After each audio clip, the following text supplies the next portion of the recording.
can't react to your stream anymore. Yeah, dude. They killed that joke. It is quite They really did. gone. Like you can't do it anymore. It's actually sad. We've lost a piece of our culture, and it's never coming back. It is never coming back. It's like the 5 stars on YouTube. It's just not coming back no matter what.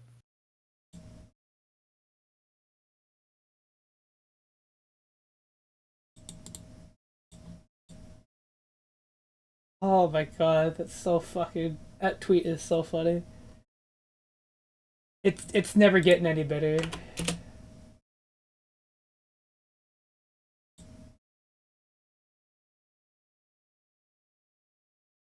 That's the fucking perfect reply. Oh my god. Oh yeah, it is a holiday today. I completely forgot. All our buttons are disabled. Well, might be a holiday for you guys. Well, yeah, up here in Canada. Technically it's a holiday for you because you're not at work. That's how that works.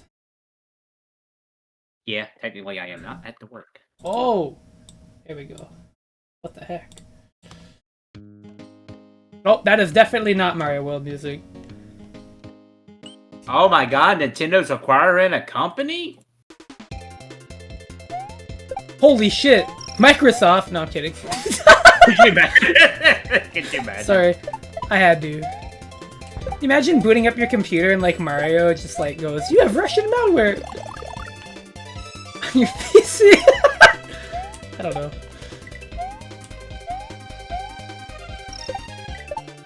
Silver Entertainment. Oh, they're the guys responsible for the Switch versions of Hogwarts Legacy and Mortal Kombat 1. Oh, well.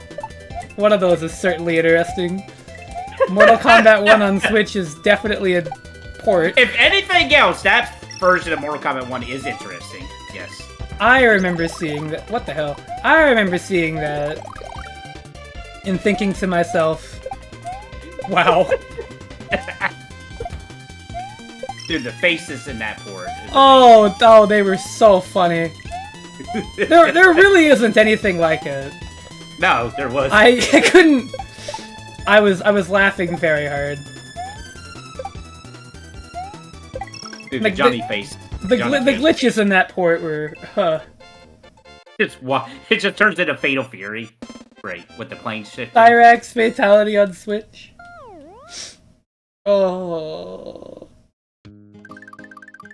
Anyways, yeah, I saw this hack and I saw people reviewing it positively. So I was like, well,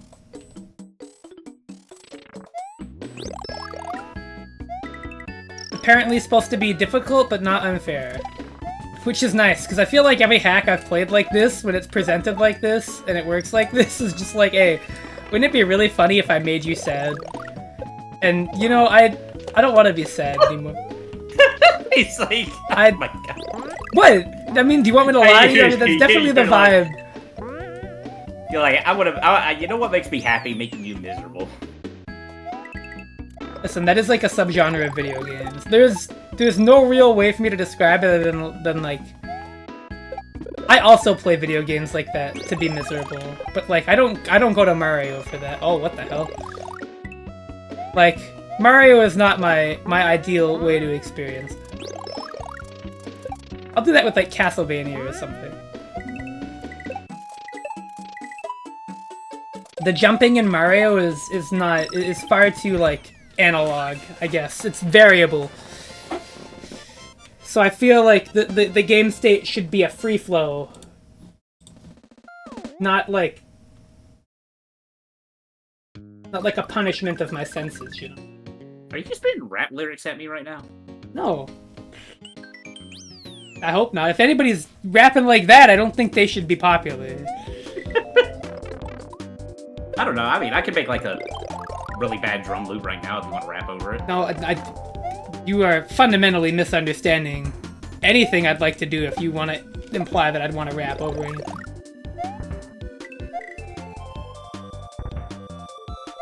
I'm not a really big fan of, like, defacing culture. Because I feel like me rapping would be an insult to humanity. And I'm perfectly fine with that. Because I have no interest in rapping. Music's really good. Don't get me wrong, I'll listen to it. I won't do it though. That's not me. But don't you sing to yourself? I do. That is not the same thing. Erador, do never type that again. Not even like as a joke. Ever in my chat room, ever type that again. Oh, you think I'm like kidding? I feel like is this up there with the Dorkly thing? Worse. I would although Dorkly's like worst crime is being unfunny. Like that's a very different problem.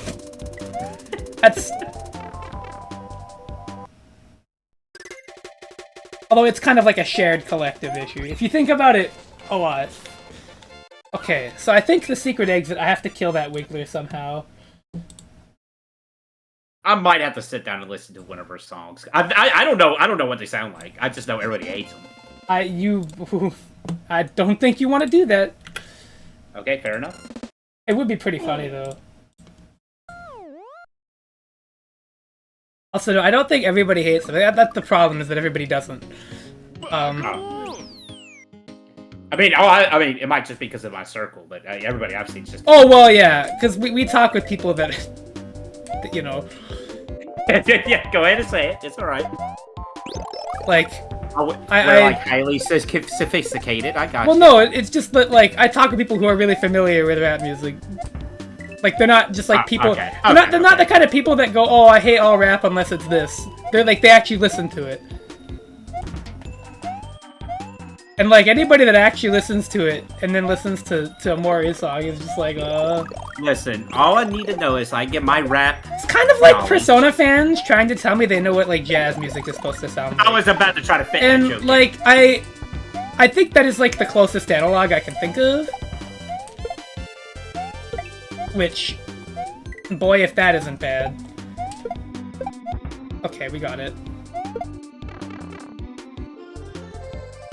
That was clean. More auto-scrolling. What? Whoa, that's cool.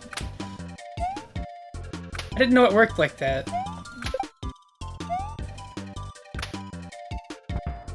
That's like a creative way to have things falling on my head. I'll admit it. Oh, the other day, I saw something that might interest you. So, apparently, there's a Mario 64 maker out now. That's neat. Me going to a 1920s bootleg club. Wow, this is giving me major Persona vibes. Yeah, you know what? Yes, that's exactly what I'm talking about. That's like...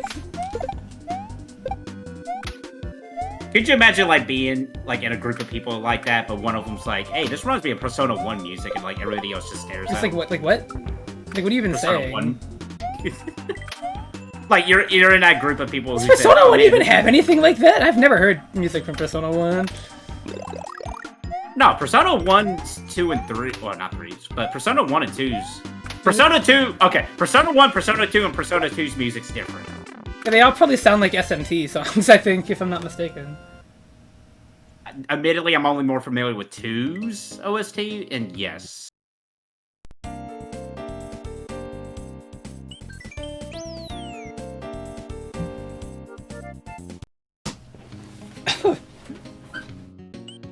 World's first Italian spotted after the Mario purge. There's all... Okay. There's imagine going to Italy and saying, oh man, everybody sounds like Chris Pratt down here.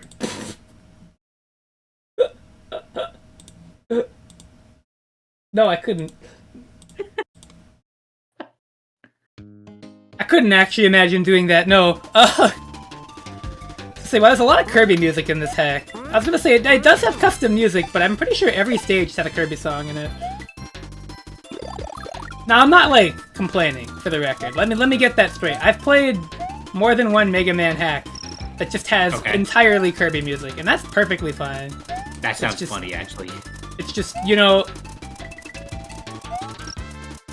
yeah, I don't know. There's been a little bit of, like, not Kirby music, to be clear. But Being a monkey riding a rhino just is giving me Donkey Kong Country vibes. does that happen in real life? Do you think that that's ever happened? Now that you mention that, I'm really curious because I know like I feel like there's an incident.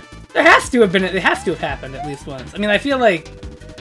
Do they have like a geographical overlap to even make that real?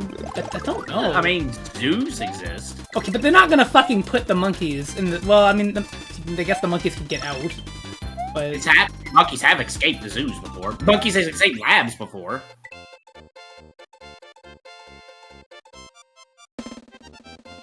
like if you look up monkey riding rhino, if you get a picture of something like that actually happening.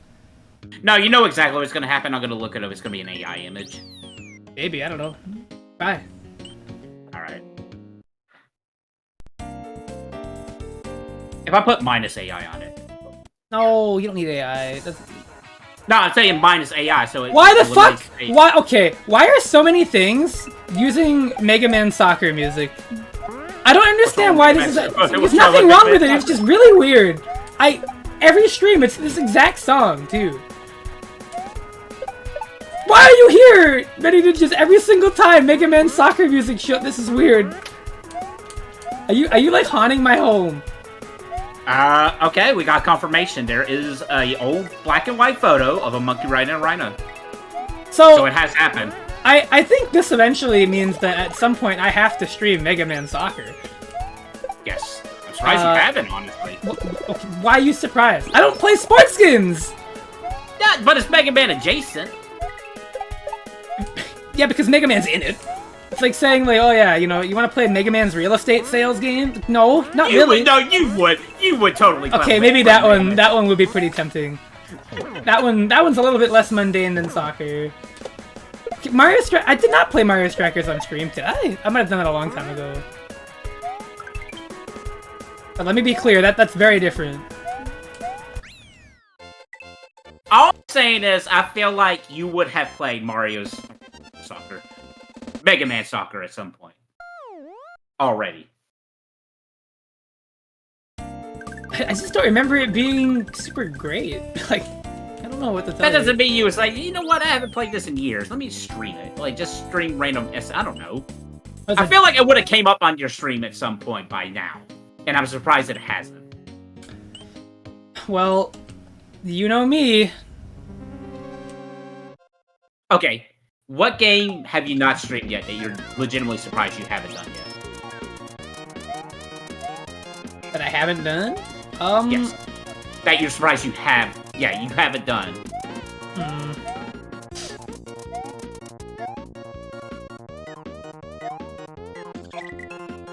Oh, I was supposed to spin jump on it. The game even told me. It's hard. I don't know. I feel like I've streamed a lot of what I've wanted to stream. Like, I definitely...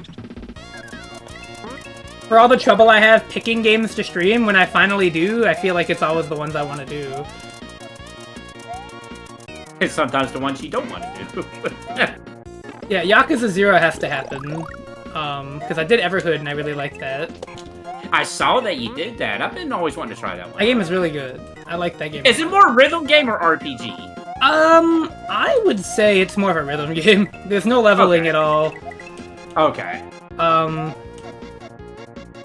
I've seen people put it as an RPG, and I'm like, I'm not too sure, but I never played it. It kind of is in terms of, like,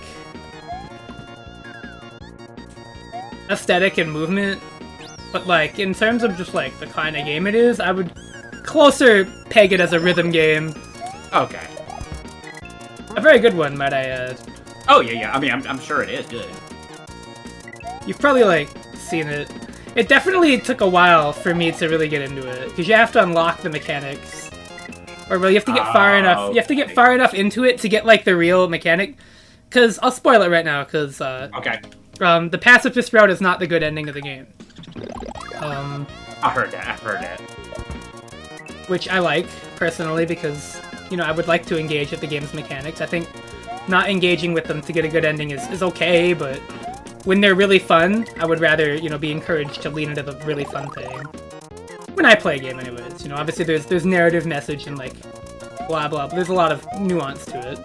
But I'm just strictly saying my preference, right? Yeah. But in this case, what? There's a puzzle in this room? He endorsing killing you. He's the kind of guy that will do the genocide route in Snowgrave and Toby Fox's games. Oh, dude. I don't think I would. The thing about Deltarune is that you don't have to like be like a mass murder. You can just do the combat. Yes. And I also think like avoiding the combat. Which I think I'm like you. I think I kind of give the edge to Deltarune over Undertale. Oh, free. That's not even a question. I think the only exception will probably be the music, but then again, Deltarune hasn't fully come out yet, so... I think the music's better, too. In Deltarune? Yep. Okay. Overall, yeah, I would say so. But, like, it's just more... It just feels like a more finished game, gameplay-wise. But Undertale is, like, a really, really nice message and a really well-put-together, like, set of characters and stuff. That's really what carried Undertale for a lot of people, more than anything. It was not like, oh, the pacifism or whatever. It was all about like the characters. The characters, yeah. Almost sounds like an RPG. Oh, okay. This is a neat puzzle. You have to manipulate the camera.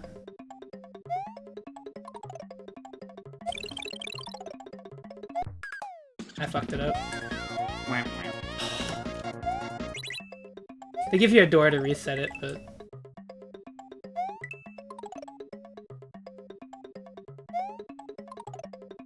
It's a pretty cool hack. No. Yeah, you really gotta...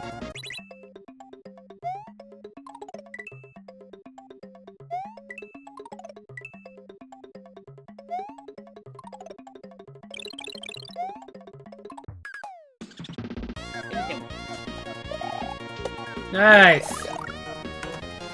Yeah, that was cool. Oh, what the fuck? Oh my god. Oh!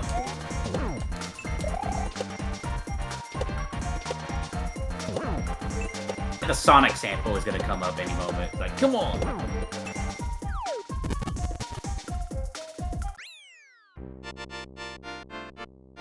But yeah, yeah, Everhood was really cool about that, and all the music was really good. Which, I mean... I actually haven't listened to any music from it, actually. It better be good if it's gonna make me do rhythm games. Oh no, like, a rhythm game, if one thing a rhythm game's gotta get right is the music.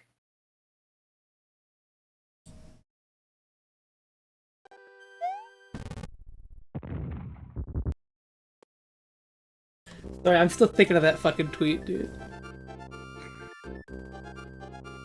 It was so funny. Huh. I do endorse killing in video games. It's fun! Sometimes. But you know, in Everhood they justify it, because it's like these people are immortal, but they're clearly suffering and they don't want to be immortal. And they're living out really mundane existences. Immortality is a curse, I think. The more you think about it, like, living forever is just punishment. Because, like... I don't know, I just think about, like... We gotta get existential on here? Well, I guess the best way I can put it is that, like... Things really have meaning because you can't just do them whenever. But it's not to say that I wish time was always this tight. And that I think, like, the way we live is ideal. But I don't think it's the limitations or, like, the length of human life that is the reason that I don't like the world we live in. Or am critical of that. Rather, I think that the world makes it very hard to live a fulfilling life. That is the issue, more than the idea of having to do so.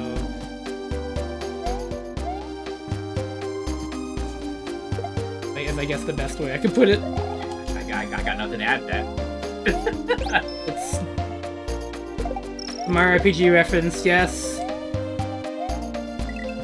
You know, honestly, the only thing I can add is I wish I could go without sleep. Yeah, I mean, sleep is kind of nice though. I think there's something nice about it. And, no, there is. Don't get me wrong, but just think the amount of time you can get if you never had to sleep, without any repercussions. I suppose, but like, rest is so amazing. Oh, it is. It kind of outweighs any kind of productivity I'd like to have. Because it's like, sure, I could get that done without sleeping, but like, I'll do it better if I sleep. Because sometimes sleeping is like the perfect way to regain your thoughts. Think about how many people like have dreams, right? Like Mario not falling in the pit. Yeah, Mega Man Soccer would be really funny to stream. Maybe if I get really bored with Mario hacks today, I'll do that. Why not? Just out of the... It's happened so many times. There's been like a Mega Man Soccer song. Or like Mega Man Soccer related shit. Oh, I see. I think I get the idea. Fuck.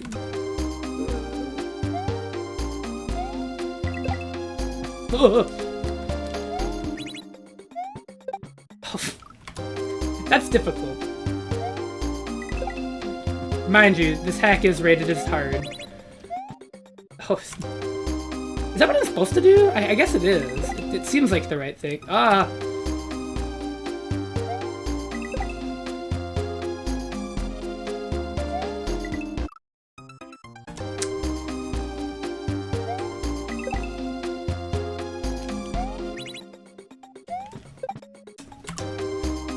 Maybe it isn't, and I'm just like misreading this puzzle.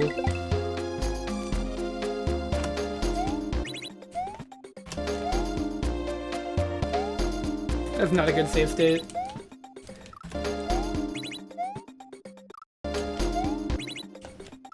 Oh wait, I get it. Yeah! I get it. I can feel the cosmos. Wait, what?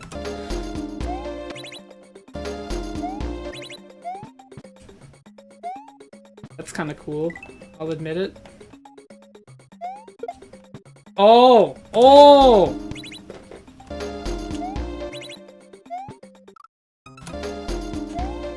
This is a really interesting way to use this enemy. I didn't know they did that when they were in walls. It's kind of funny how glitchy they are. But I guess they're only in like 2 levels in the original game, so... They literally only show up at Bowser's Castle and during the final boss, so... How the fuck do you want me to hit that, though? Unless I just jump into it with it held out, but I feel like it's too high up. Never mind. I'm a rube. A rube? What? What's a rube? A rube? It's yes. Like a... uncultured person or something. Oh! Oh! There's a lot going on over there. Why not just say a maroon, then? Make it like a Bugs Bunny reference at that point. Get a Bugs Bunny reference? Damn. Bugs fucking Bunny, dude? Yeah, you know, famous Bugs Bunny from Multiverse. Oh yeah, Multiverses! Nothing else. What the fuck? Did I miss something here? Oh, no I didn't. Well, that's cool. That's a cool level. This hack is pretty good. Pretty puzzle heavy. Not really. I wouldn't call these like really intense puzzles. Thankfully, it's not like that other hack. Well, not puzzle heavy, or I mean, not puzzling. I'm shutting up. Yeah, I get what you mean. The last hack I played that had levels like this, it just felt like they were not very fun. Right. Well, also, shout outs to anybody who can actually understand what I'm saying, because I've listened to myself sometimes go on replay or playback on some videos, and I'm like, what the world am I talking about? I think you sometimes just stutter a little. It's not that big of a deal. Come on. A little? Don't be that hard on yourself. A little? Oh my goodness, dude, you're I fine. think I invent words, sir. Well, you are not the only one.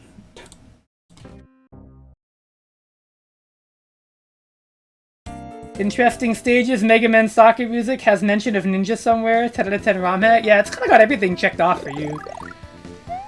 To be honest, many ninjas, I don't even know if you play video games still. I'm assuming on your free time. I know you, your YouTube channel is mostly like bootleg toy stuff, which I think is cool. And like, far more up your alley than video game content. In terms of recording videos and stuff. But I don't know if you still play stuff.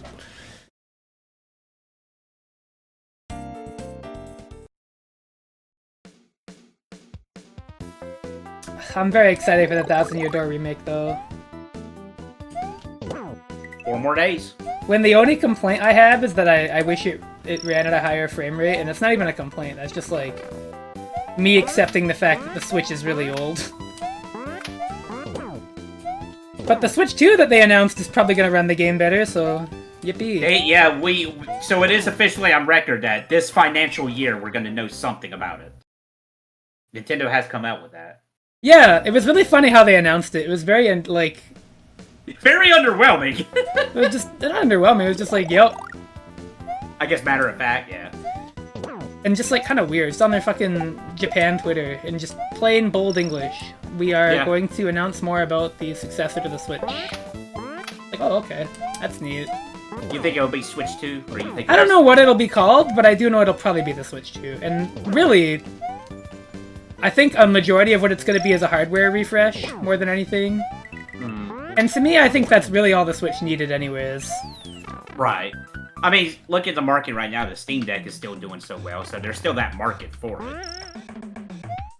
Oh, I would say the Steam Deck is doing okay. I haven't heard like a lot about it, but I know they're doing fine. So the Switch probably needs to up its performance, just really to compete with that, and not much else, I would say. It doesn't have to be a lot. Like... As long as it makes games run better. Yeah, that's the idea, right? Because a lot of people... The reason a lot of people bought a Switch is for, like, Nintendo games. So it's like... Yeah, because I hate to be the person that's like, oh, I could get this on another console that runs better. I hate to be that guy.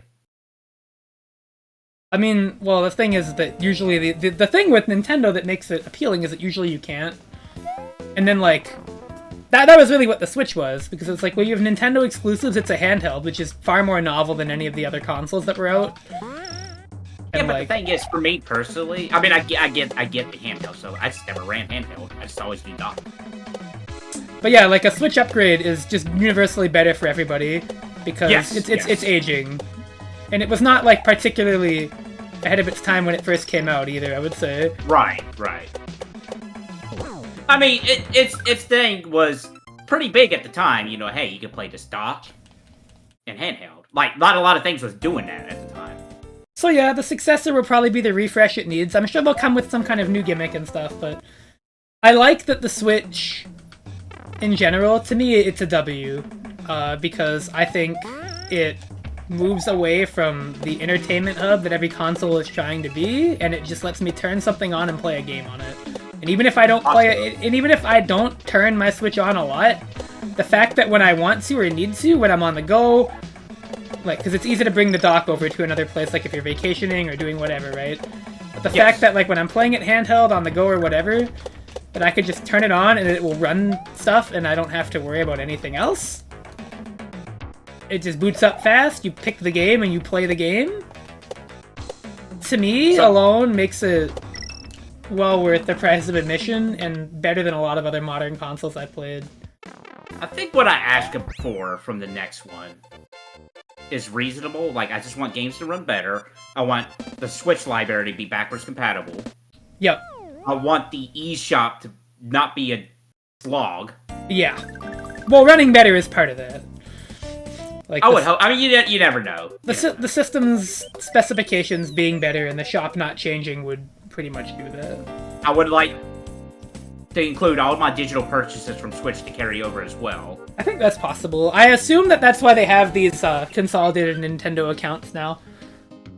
Yeah, because it sucks when you go from the Wii U to the Switch and you can't carry anything over. Well, yeah.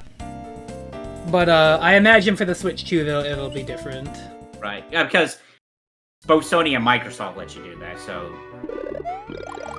So if Nintendo doesn't let you do that again, I'm like, come on, Nintendo. But yeah, I am looking forward to a hardware refresh. And I imagine it'll be really great on launch with all of the Nintendo Switch Online stuff, assuming they keep all that, right? Because, like, it's gonna launch with all those NES, Super Nintendo games on that online service already on a new console, so that'll be really nice. I would hope so. But yeah, that's pretty much all I want out of it, just a hardware refresh, basically. It would be nice if it was like a PS4 Pro situation where you can, you know, play your old games and they run a little better on it. I'm kind of glad I never got the Pro, because since I'm one of the few that got a PS5. Yeah, because all the PS4 games work on the 5, right? Yeah, there's like very few titles that don't work on PS4 to PS5. And I assume they run better too, right?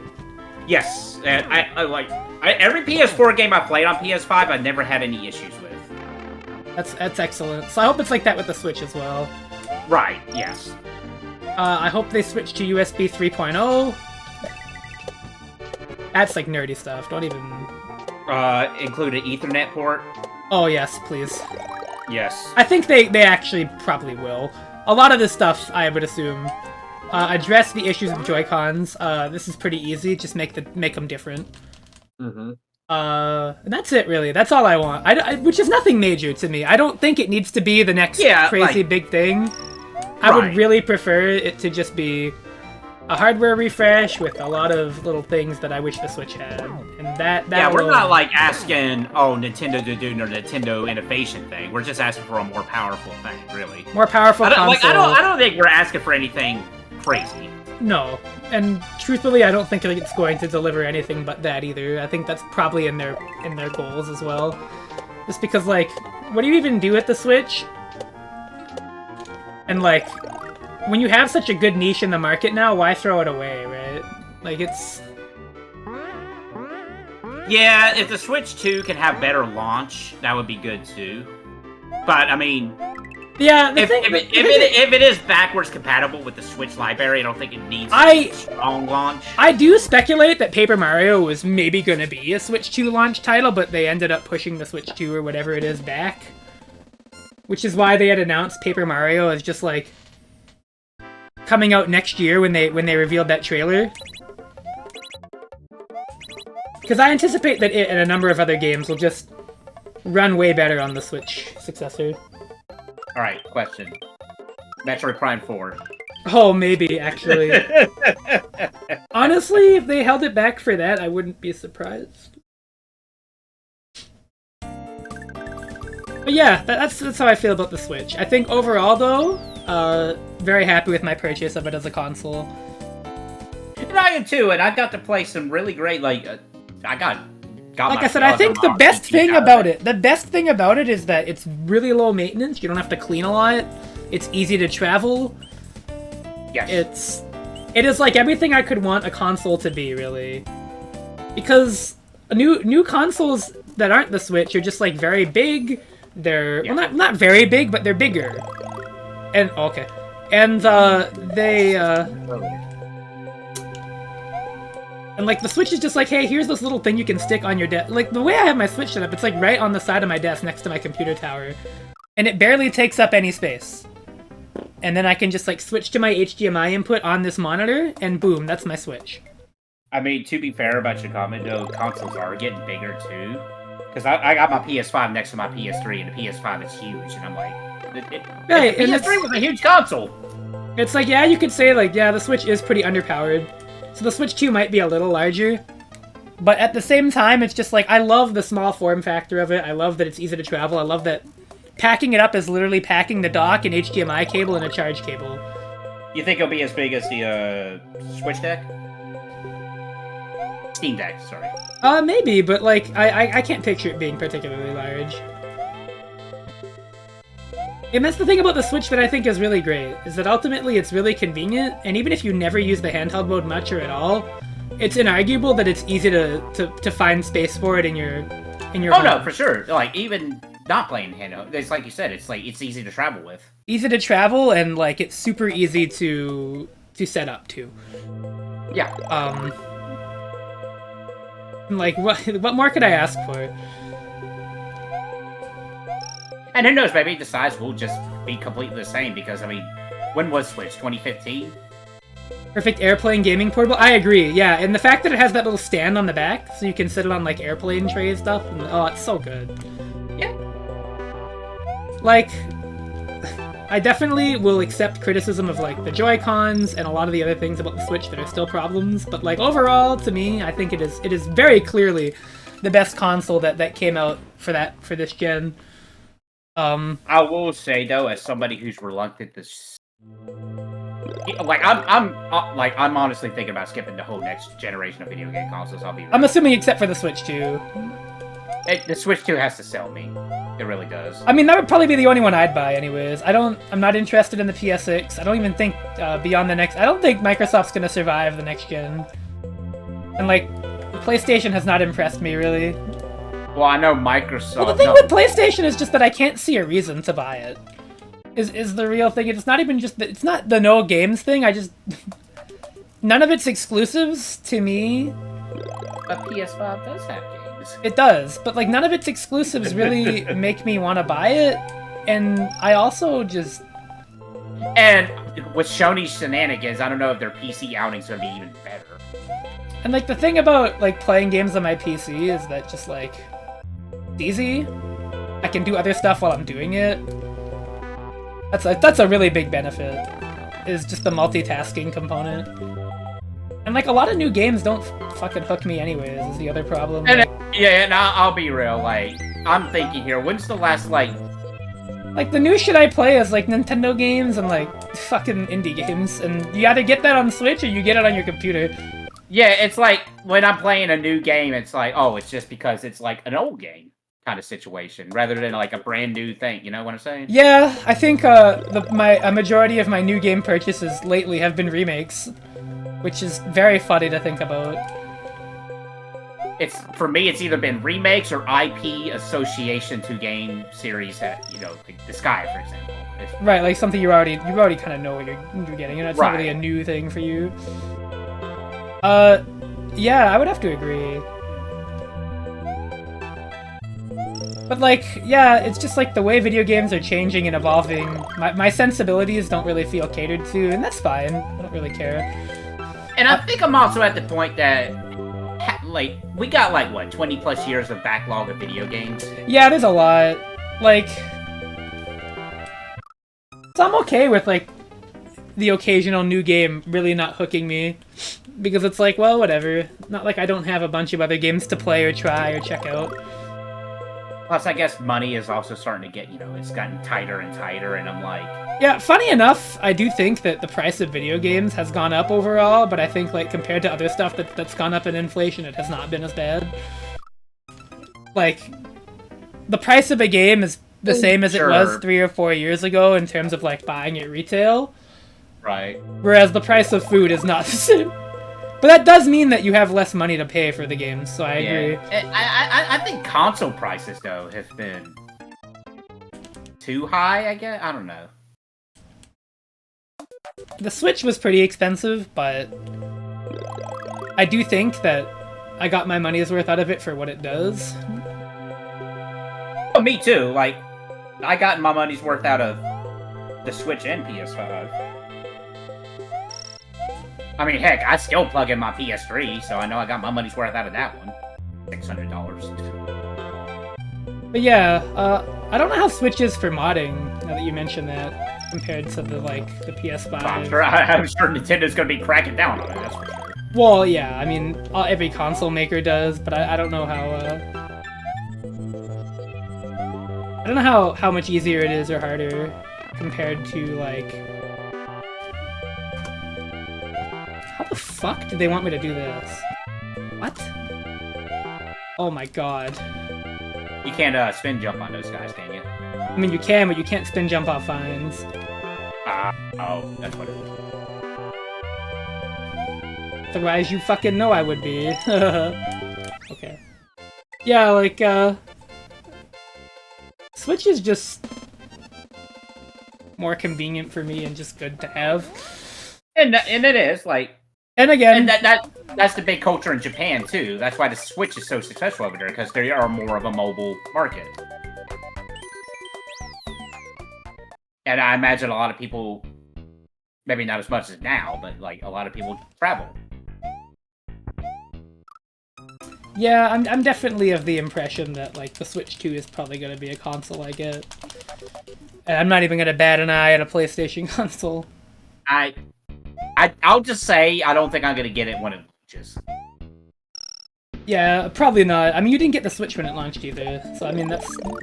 This is true. Unless it has something that you're really interested in. I would assume, anyways. Who knows? I'm thinking, what can Nintendo do to make me get a Switch 2 right away?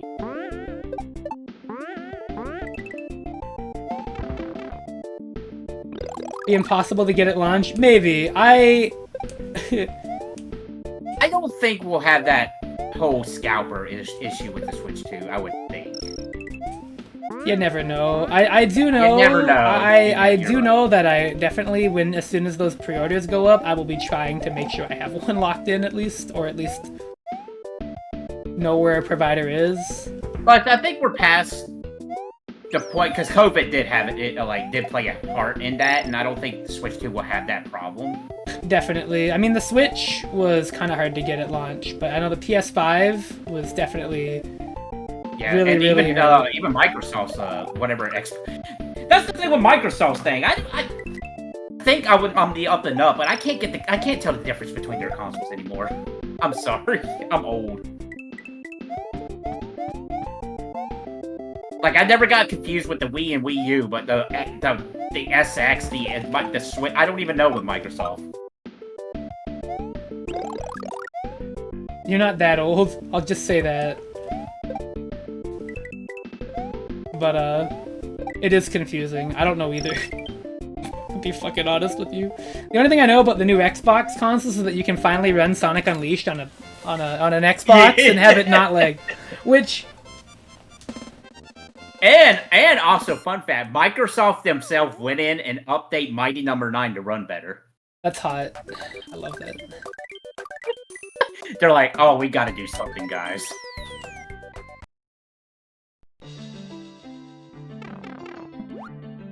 I actually have thought about getting a Vita.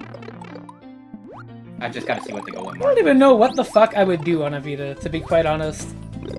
I think that ship has long sailed for me. Modded, I guess, but like, I don't know what yeah, modded. But plus, I'm kind of into the whole trophy thing too, a little bit. But yeah, that's the big reason I like the Switch. It's just a lightweight console that just plays fucking games. That's all you do on it, you turn it on, there's no achievements, you just boot the game up, game work. I want to play it on the go, pull it out of the case, turn it on, pick your profile, pick your game, boom, game go. And that's really all I want. If I'm turning on a console, it's not to listen to music, it's not to go on Xbox Live, it's not to do any of that. Right, as cool as those are, I don't care. Just let me... I mean, are they cool? They are! But, like, they're... Like, they kind of got power crept by how accessible a lot of this stuff on PC is now. Because you use Discord, you got all this other stuff. Yeah. I guess technically now I'm thinking about it, PS2 has always been that multi-entertainment thing, because, I mean, the PS1 lets you play CDs. Well, the PS2 was around the time when that was far more novel, and so was the PS3, and, like, a number of other Sony consoles. Yes. Like, even the PS4, it was back when that was still more of a novelty that I would say had weight and merit to it. But, like, nowadays... Nah. I still have use for that stuff. It does not help that the price for online is unbelievably, hair-rippingly expensive. Yeah. It's not like Nintendo is that much better, but it's a lot cheaper anyways. Which is sad. Right. But Nintendo, with what I do with Nintendo right now is that I'm on a family plan with a bunch of other people, so I pay like $5 a year. I think I have been offered Dojo by 10 other people. Say, hey, I got the family plan. You want to be part of it? Just because they just need the slots to fill. That shit is goated. I would take the offer. It's very good. It's good value and it works. Maybe. I don't know. I just never use it. Well, I think, I say that I don't do it much, and it's true, but then when I go on a road trip, it's nice to have, you know, that huge-ass virtual console library. Right. I mean, I wish I could just buy the games individually, but that's me personally. Well, I think with the collections now, I think buying it individually, to me, would be redundant. Because I think the value of all of what you get now is really good. Yeah, but I would rather play the one-time fee for a game than, like, a well, yeah, I don't disagree. But I guess my greater point is that I think that now the offerings on those online systems, or on those online services, are a lot better. Like, I think now I don't know if I would want to pay, because there's so many games on there that individually it would cost me so much to have that library. But that's if you want those. Yeah, but like, what if I want to just play this one time? And I don't want to pay $5 to do that. Would I rather have it on, like, this big thing, or would I rather just never play? I mean, I would rather own it physically, but, you know. Well, yes, but that's... Okay, well, you're just shifting the goalpost at that point. That's Yeah, not even I a am. conversation. I'm making a joke. Yeah, like, it's like... But I do agree that at first it was very... very rough. But, like, now it's so... It's honestly, would you say it's comparable to Wii's outing? pretty close, I think, in some ways. It's missing a few consoles is the problem. I think GameCube is really people's sticking point. GameCube would be nice. That's honestly kind of what I expect at the hardware refresh, too. On the Switch 2, I actually think they will probably add more Virtual Console thing. Yeah, I think GameCube. Yeah. DS. And, like, if the Switch 2 has a different kind of controller that lets you, like, rotate the console, they could also do DS games. Because people's theory is that, like, oh, the Joy-Cons are, like, magnetic. Or whatever, right?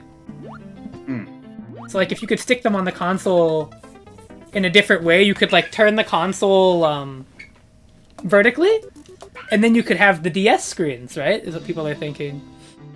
I'm kind of surprised they didn't... Well, no, I was about to say... Which would be really cool, but they would have to have, like, a fan and ventilation system that works with that, but I think that would be fucking baller. Like, if you took it out of your dock, and, like, you rotated it, and then you put the Joy-Cons on the sides...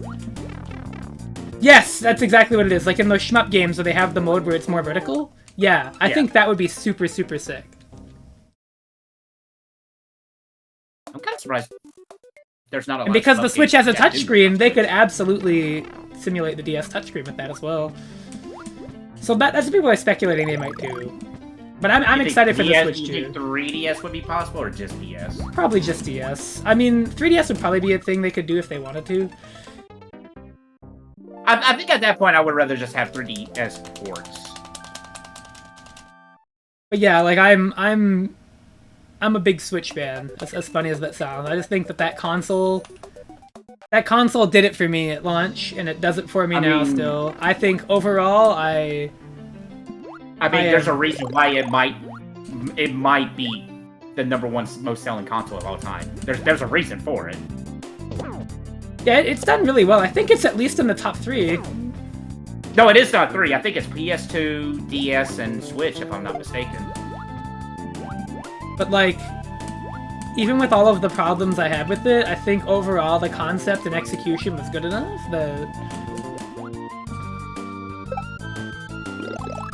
That it makes me excited for a successor, because if they address the problems with the model, it's such an easy slam dunk, and they don't have to do a whole ton. It's just like a little bit of key things.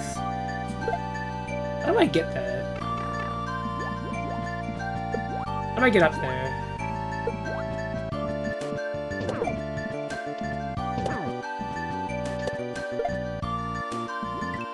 Underwater sumo, yeah. Oh ho!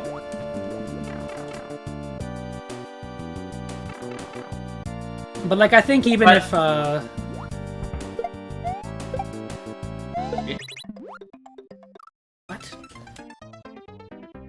think even if the Switch 2 is like just kind of a whatever upgrade, I think it'll probably do well by virtue of being tethered to like the Switch. I do think though it probably won't. No matter how good it is, I don't think it'll sell as good as the Switch. Oh no. But I don't think they expect it to either. I think they just expect it to do well. Because I mean, the 3DS did not sell as well as the DS, and they still consider that a very successul endeavor. I mean, yeah, there's a difference between, you know, selling as much as the Switch and, you know, being unsuccessful. Who knows though, it could. But yeah. Hey, you know, I mean, if it is, it is. You know, more power than Nintendo's. But I definitely agree that the hardware is very much in need of a refresh. I mean, that was one of the reasons why I was, because, you know, that rumor came, was like, oh, they're doing a Switch Pro kind of situation. And I also commend them for, like, not having a Pro model laughably soon after the first console dropped. Right. Like, they supported this platform for such a long time. Oh, the water drain, that's cute. And another reason why, I don't know, I think the console cycles themselves are kind of like being lesser and lesser. Or like maybe that's just how it feels. Because Sony just said that they're halfway through PS5. I'm like, really? When did it launch? Well, it had to be right before COVID. Well, it's been about 4 years. If they're halfway through, it's another 4 years, so 2028. Or 2027 would be the next console, and I think that would make sense. Maybe it's just me. I think the wording makes it sound a lot worse than it is. Probably. But like being halfway through right now, that's pretty normal. That's 4 years.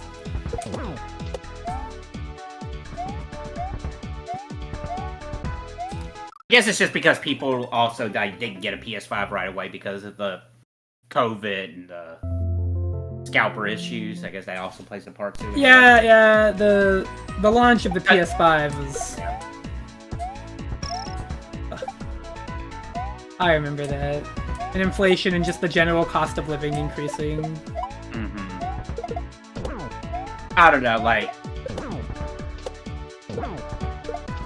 I'm just probably entirely sick of the next generation, honestly. And just play games. Like, unless, like, something big comes out on a generation of consoles that I need to get for. Yeah, like, that's my plan, too. My plan is literally own the Switch 2 and then run everything else on PC. That's really the bottom line for me.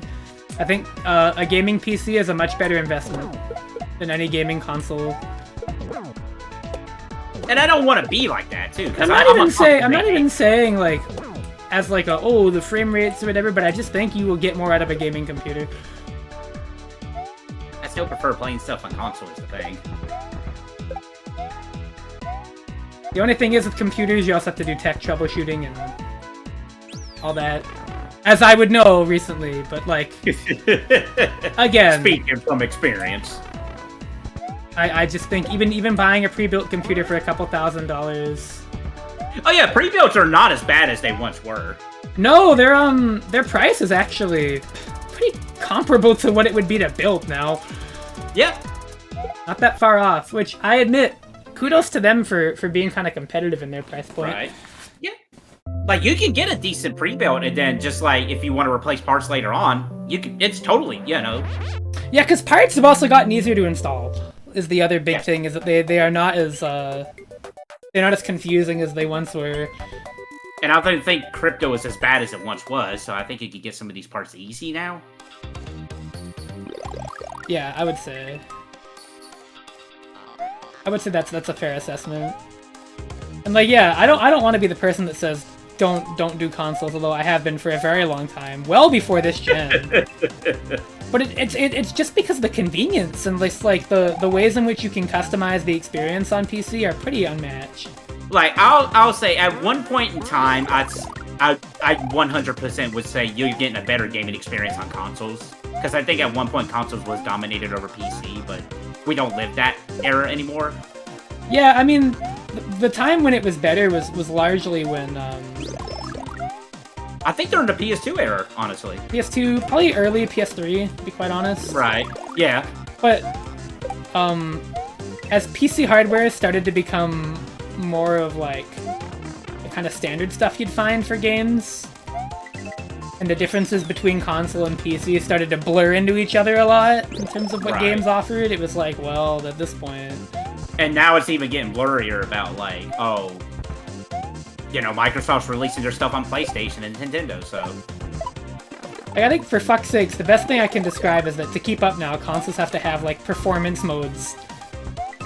Which is, like, one step short of having a graphics slider and, like, PC menu options. And it's like, well, at that point, if you need to offer that for your games on the console at this point, it just seems like it would be better to play it on the PC where you have even more I mean, I would prefer if developers just focused on running the game better than graphics, but, you know. Well, I mean, that's what the performance modes are for.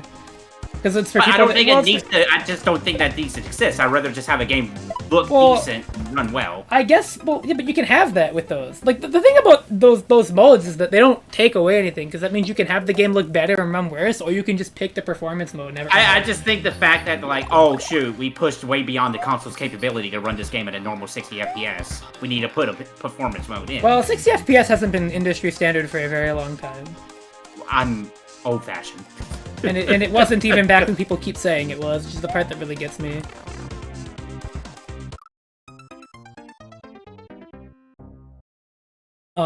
But more to the point, I don't consider that a mark against the games, but I do consider it a situation where if you were on PC, you would have this end of customization, except more of it. And I think that is a relevant argument in and of itself.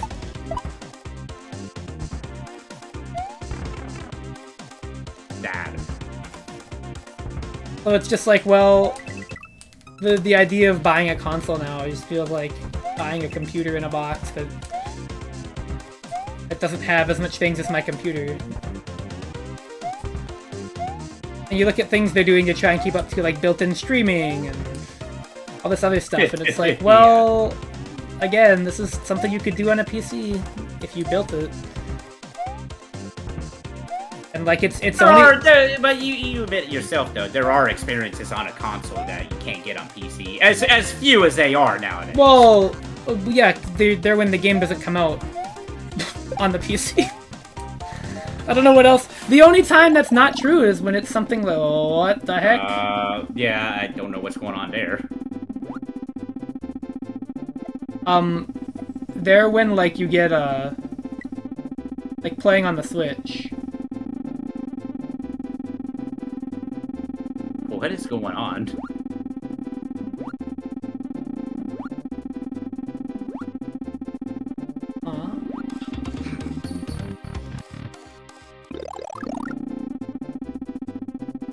I guess this is attendant? Like, I see the thing spawning in the air and this is weird.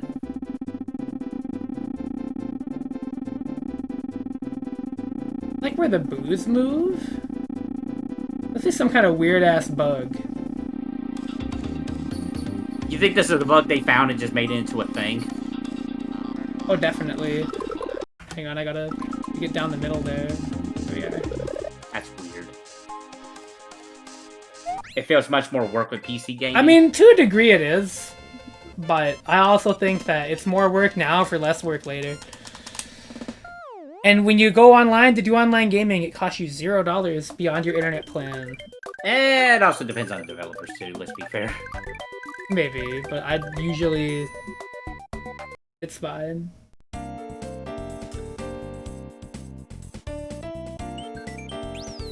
Well, that's something... GPU prices are they? They seem pretty normal. When I went and looked anyways. They're a little higher than they were when I first built still, but I think the massive inflation that they got from the crypto mining...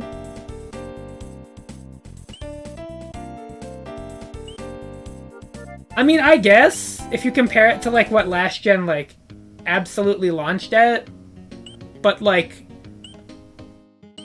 the last gen launch prices lasted less than a year, because then crypto mining took off, and, completely exploded the price of a GPU. So the amount of time that I got to see a 3070 graphics card at actual retail price was, yeah. Hey, FS6. It's like, I do think they are a little bit more expensive. But, like, not by a lot compared to what they were when it was super inflated. And the other thing is the graphics cards that you need to, like, run new games well are still not stuff that you would find, like, brand new. Like, you don't need an NVIDIA 40 series to run anything, really. That's the other thing about PC gaming, once you, like, kind of educate yourself on, like, what it is you're building and why. You can get, pretty good graphics cards at on a budget or mid-range build, I think. Especially with the stuff I play, I just need it more for, like, being able to stream, honestly. But I would say overall, I do agree they are a little expensive. And again, a PC is far more expensive than a console. But my consideration as to why that's fine is because it's doing far more than a console would. This is true.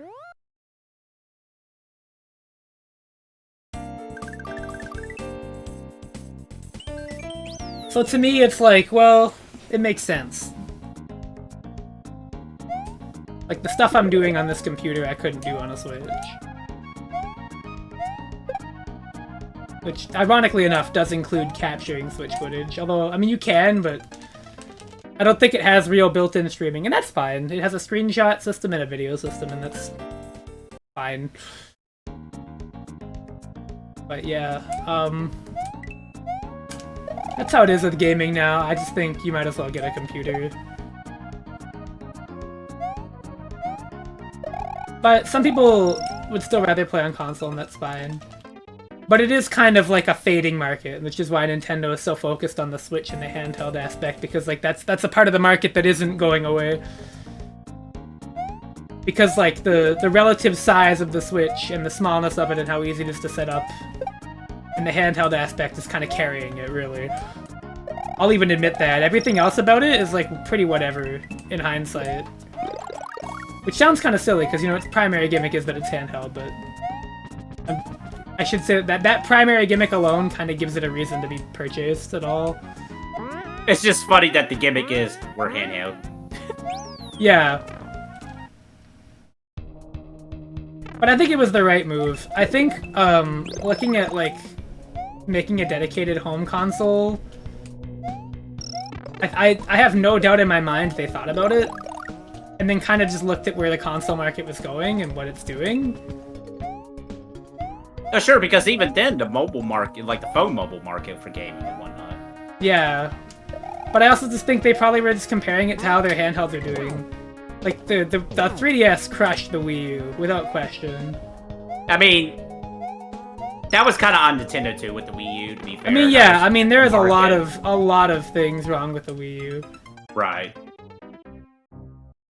But the Wii U's principal idea of, like, the gamepad being a portable screen, and also, like, how well their handhelds had done up to that point, I think gave Nintendo, like, the intel and the data they needed to kind of understand this is probably where the market is going. Right. Portability, ease of use, small form factor, relatively simple UI. The console turns on and just plays games. It doesn't need to do anything really, really complicated. And I think that was 100% true. I think that is the right call. Because I just don't think the home console market is going to be long-term sustainable in the same way that something like a Switch will be.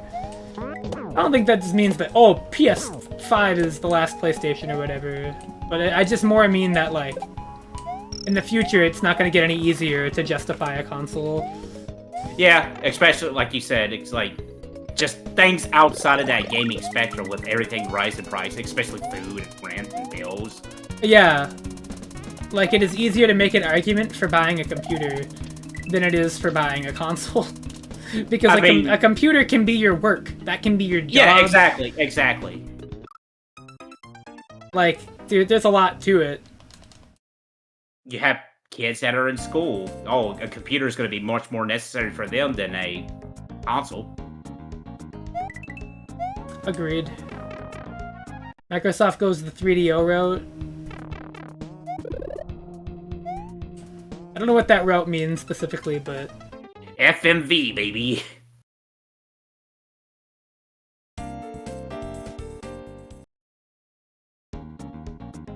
But yeah, that's just kind of where I think console gaming and stuff is at right now. It's a really interesting conversation. And you know, you never know. Maybe like, and we have like just another renaissance of video game consoles that will prove us wrong. You never know. Different third parties made consoles themselves. That's funny. Yeah, I mean, this could be incredibly incorrect. I'm not an analyst. I will not claim to be a professional at all. It's just like stuff I've noticed. I just know my feelings on the whole thing. And I'm just like, I don't know, man. And yeah, I mean, I'm also watching my hobby just become more expensive. Right, and I guess the direction, like a whole live service thing, is like not appealing to me. Yeah, I mean, there's a big reason why I don't really play a lot of new games. To the point where like I don't even know they exist, which is really funny. They can't upset me because I'm not aware of them coming out or being real. Because before the problem was just that like it was all FPS games and I don't play those, and now it's all FPS games that are also live service. So it's like, well, this is two things that I don't care for. There's much more than FPS. Well, yeah, but I more or less mean that like the market majority is first-person shooters. I have no other way to phrase it. I'm just pretty sure a majority of like new games that come out are that. Like this isn't like inherently a bad or a good thing. It's just what is happening. And that's just not a genre that interests me. I don't play those. Unless it's a boomer shooter. It depends too, but like, yeah, I'm not really like what you would call like a big player of that type of game. Right. And like that's fine. But it does mean that like. But the live service aspect of it, though, I'm just like. Yeah, well, I mean, I think that's also because beyond like beyond game budgets and stuff increasing, it's just like development teams are kind of mismanaged to hell. So getting one game out alone, with how badly they're being managed and like supervised. It's also another video game situation that's been going on for years. Yeah, for honestly longer than I can perceive. It's just that it's kind of come to a head now, as we enter an era of ballooning game budgets, and like the real big thing is that everybody's like, you know, gaming is gonna die or gaming's gonna have this big crash. I don't think that's true. I don't think we'll ever have another crash like these are. No, I don't think it's never gonna get to that point again. I mean, the reason that all these shocking layoffs are happening now, and it sucks, is the pandemic was like a huge boom for game sales and like video games as a whole, and they hella overinvested. And now that the pandemic's over and they're kind of bumping down because of how aggressively inflation is like hurt game sales and just like generally, not about sales, but like inflation has made it, you know, less common to go out and buy stuff. Yeah. And because of that, people are spending more consciously and are not, you know, buying as much games or doing that kind of thing. Mm-hmm. And so all that investment they did into like this is what it is. It's coming crashing down. And because shareholders generally control more of what a company does than the actual people running it, we're running into a ton of layoffs. So on top of like, these are managed horribly and they're run by like, sometimes genuine shitbags. Yes. It's a combination of that and also the fact that like, they invested so much money in stock into like, the performance of the industry at that time, and it stopped growing and is in fact started to shrink again, back to what it was pre-pandemic. And it's like, oh wait, it's not actually worth that much. We have to pull out our investments, and now they have to like make ends meet in that regard. And it's just a mess, really. Which is... And the thing is that it's not that they can't afford to take the loss there, it's just that they don't want to lose money. Right, they don't want to. Which is a moral failing. Which is kind of interesting that, as far as I know, last I checked, video games was still the #1 profitable... Oh, they are, yeah. It's not to say that they're not making money. I need to be clear. They are making hella money, they're just not making as much. Right, no, yeah. And like... I mean... That's what's crazy to me, because you would think, oh, maybe people will go back to other forms of media. And because they're a little bit cheaper. Our economy is literally, if you're not growing, you're failing. Even though that is just, it's so fucking awful for so many reasons. Oh, but because it's all growth, the minute that stops, even if you're not doing badly, it is considered a financial cost. And so, time to fire people and lay them off. And so it's like, well, that's great. Even though they hella could take the loss. They just don't. Loss, in quotes. Right.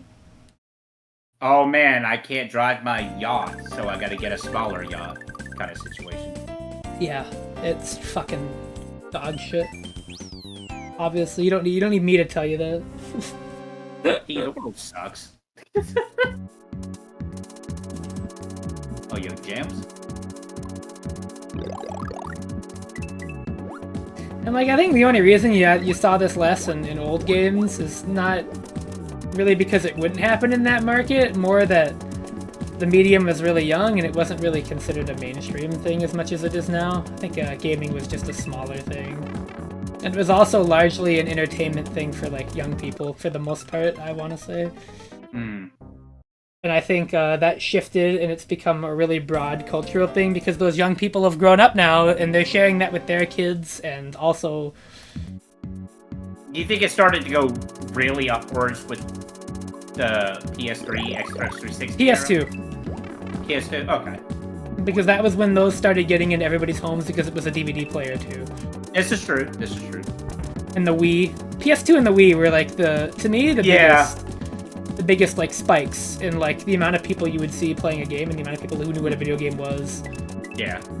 And the difference in like the conversation about video games in the public media. And I'm not even saying like, oh, people hated people that played video. No. It was more. It was more just that like they entered the collective conversation. I would say around that time. It's like anime. It's same thing. You know, anime was a niche thing and it just blew up. Yeah, and it was that was a slow burn too. Yeah. And now, like, it's kind of crazy how mainstream it is. Yeah. Consider VTubers. If I don't like corporate VTubers, that could not exist. that literally could not exist as a market phenomenon without the normalization and popularization of anime. Like, that is just like a result of that. Big wheel? Yeah, big wheel. Even when you're nonchalant about it, the big wheel from your mouth it's just great. I'm telling you, T, you need to sell t-shirts that says big wheel on it. I'll buy it. It'd be pretty fun to get that made. Having a merch store would be very interesting. It would be funny. I definitely don't know of my capability. But... hey, maybe, who knows? I would love to see what your version of, like, the Reznors would be, because you gotta do it like a bootleg version of it. I should think you're allowed, as long as the artwork is original. I would have to, pay somebody to draw this. It would just be the Reznors on the wheel and just, like, big wheel in the Mario font or something that looks like it. Something like that, yeah. It'd definitely be a fun shirt to lab out and storyboard out. I would wear it to Combo Breaker. Speaking of, everybody who's going to Combo Breaker, best of luck. Boom Booms? Oh, true, but I mean, that would be a Mario Hack Monday shirt more than a Big Wheel shirt. In my opinion. Yeah, believe it or not, Big Wheel wasn't Mario Hack Mondays, was it? No, I don't think it was. I think it was just like me No. playing Mario World at some point. Wait, was it Mario World's Jump into Conclusion? I think it might have been something along. Oh, those no, lines. no, because Big Wheel came from the 3DS game. Or the DS game. Was it New Super Mario Brothers 2? I might have been. Yeah. It was, because I remember it being the 3D. But yeah, that's my current conversation on the state of consoles and gaming. It's very fascinating. It's just... I grow even stronger. I guess with me, it's just a number of factors that's like... I'm alright. I got a bunch of games in the backlog. It would have to take something really big for me to get a new console. I'm getting older, and I don't even know how into this hobby I will be by the time my 20s end. Who knows, really? I don't think that's sad at all. People grow up and change. No, it's true. Like, I get it. But if I can, as long as I can play these, I would like to keep playing them. I guess is the best way I could put it. Like, I'm not gonna lose an arm and a leg for it, if that makes sense. The good news is, though, that, like, video games aren't just, oh, the big new game. It's very easy to hop on and just play an indie game or something small or simple. And it's so good to see indie games can be on that same caliber as, like, AAA nowadays, if not better. Yeah, I do agree that visibility is still an issue for a lot of indie games. In my opinion, just like the difficulty of marketing yourself on the Steam store and trying to make a name. But I do agree that like the general acceptance of them in the indie gaming monoculture is just a lot better. Yes. Like I think that like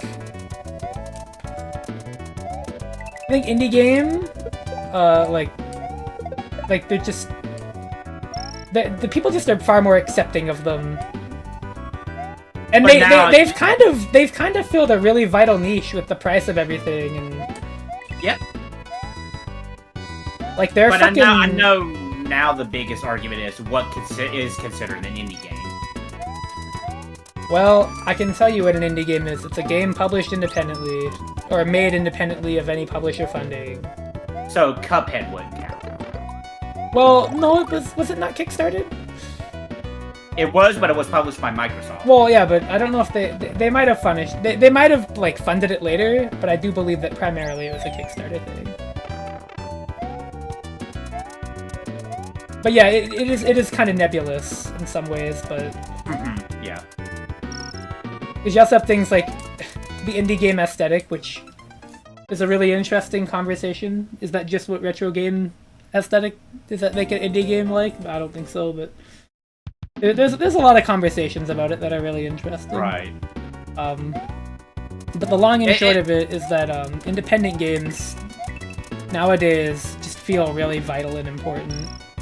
Oh yeah, for sure. And also because it feels like every time I play a really good indie game that is catered to my interests, it's just like, hey, I really wanted this at some point in my life. Lo-fi Castlevania. I was wondering where I heard the song from.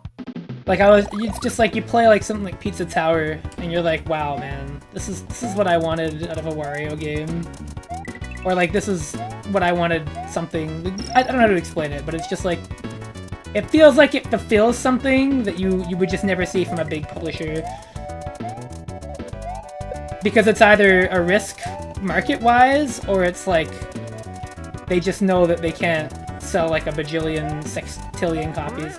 Part of why the Wii era was so cool, despite like the amount of like kind of generic and bad Wii games, was that Nintendo just like burned money for no reason on like pretty cool games. I don't think Wario Land Shake It made them any money, but they definitely got that game made, completely hand drawn, and gave Wario like thousands of animation frames. And it's like, you know what? That was a fucking money furnace. But it was awesome. 100 frames just for Wario to shake his butt.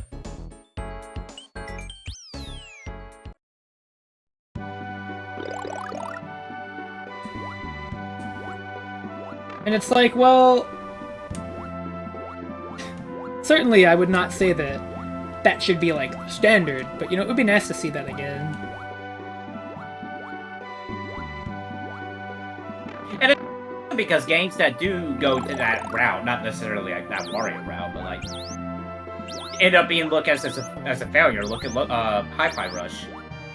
Exactly. Like, I hate that like a game's success is purely, you know, based on how much money it generated, and not like people were like loving its vision or its ideas or anything like that. Like, that stuff isn't considered important.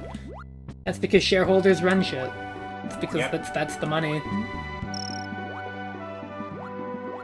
And you know, it kind of all boils down to this being a bigger problem than video games.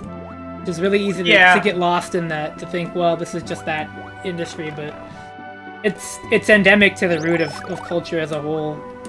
In art in general, in film, in writing, in anything. Yeah, because it's not the first time it's happened in entertainment. Yeah, movies, books, even before movies. Because profit is everything. You are the cumulative essence of your wealth in society. Like, your value is just quite literally how much money you make. The one thing though I do appreciate is how easy it is for people to get their, like, no matter like the exposure amount, like, it's easier for people to get their work out there though. Yes. But in turn, that has led to an interesting other problem of, since it's so easy to, people can also flood it with stuff that is of low value, or is, like, going to just simply take away the exposure that other people are getting for something that they spent much more time on. And I don't mean, like, genuine projects. I mean just, like, somebody could slap together a very... to do a video game thing. Yeah, well, not even that. I mean just, like... Like like AI art with other, like, legitimate art, right? Yeah. Like, it has only gotten easier to flood the market. And so as a result, it's still pretty hard to get your name out there. It's like, well, shit, man.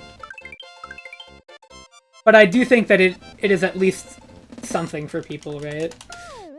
Well, I'm also like the fact that it's easier to get your hands on these tools, too, for creators. Because I feel like that's something that, like, even, like, 5 years ago, 10 years ago, was difficult. And things like Game Maker making their engine free to use if you're not selling the game is super huge. Right. Yeah. Because that means you can make a free game, and then if you want to sell it later, you can buy the license later and sell your game with the license. Right. Like, I can't fucking describe how monumentally huge that is. And I'm not gonna lie to you.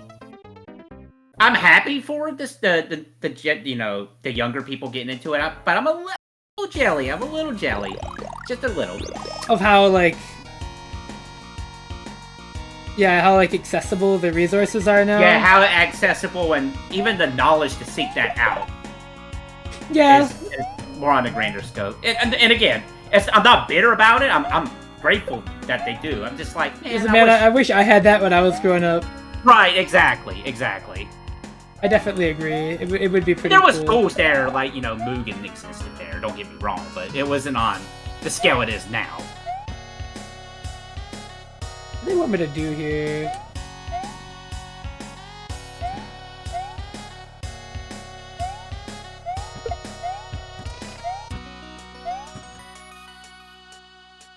But yeah, I definitely agree. This gen most certainly has access to a lot of resources that make creative endeavors more convenient, and I think that's incredible. Even if I am sad that I didn't have that, it's like, you know, now I know the people that had the free time that I had can do something even better with it. Yes. And you know, living in that world isn't so bad.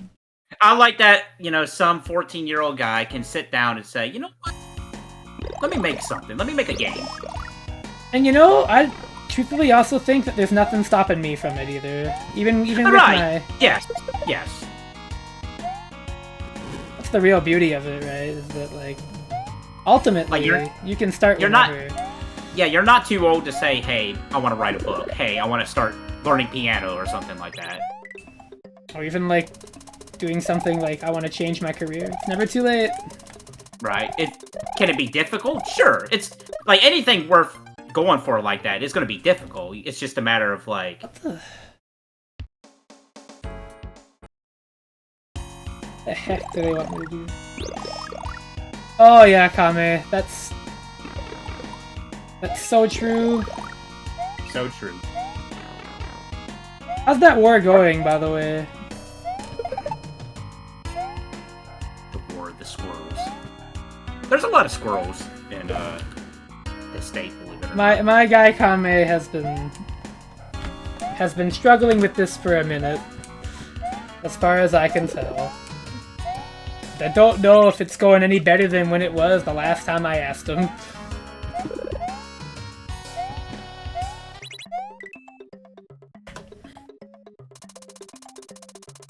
Ah, I see.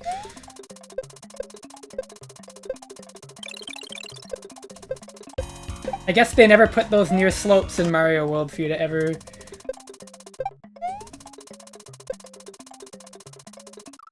Oh my god, you gotta be a gamer. They've gotten smarter.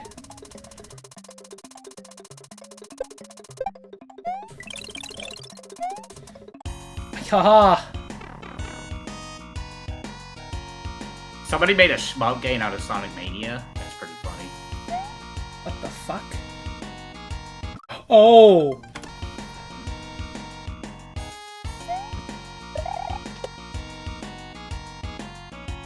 What?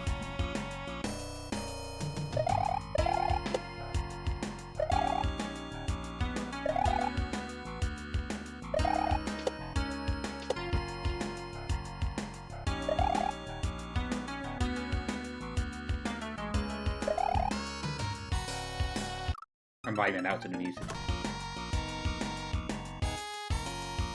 Sorry, my brain hurts. I don't know what the fuck they want me to do here.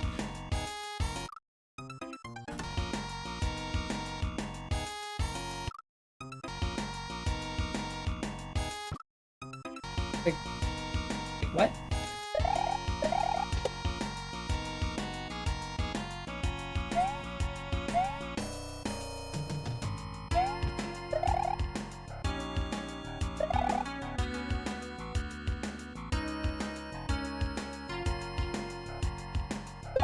Ah!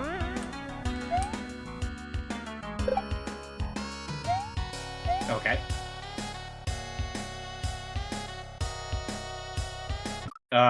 What the fuck? This might be a little too janky for me.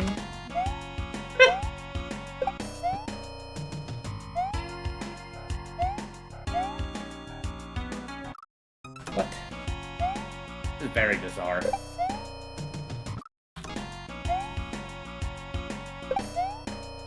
Look, guys, look what the Super Nintendo's capable of.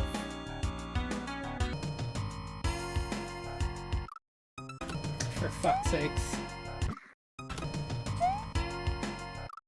Oh my fucking god! Of course. That would make sense right there, actually. Make it make sense, please. What? Oh my lord. T, don't you know you gotta go down to go up? What the fuck do you do? Do you have to hit the water here? Or like... Oh, of course. I think as you slide down... Okay, you got it. You're good. Yeah, you gotta go to the water. Oh my...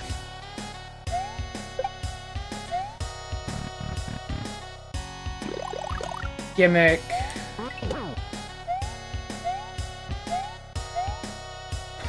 What is happening?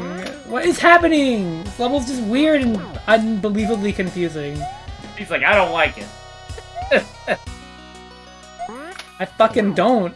What is happening in the stage?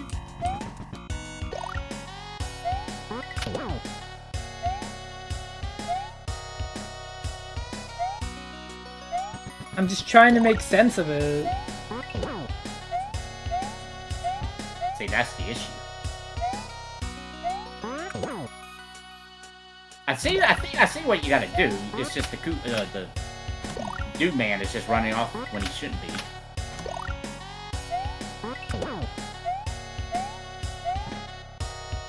I think you're supposed to not hit him when you jump over him.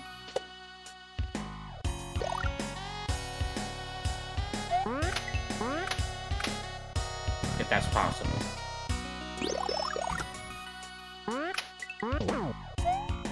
Could use more ninjas, 7 out of 10. I don't think it is. I don't know what...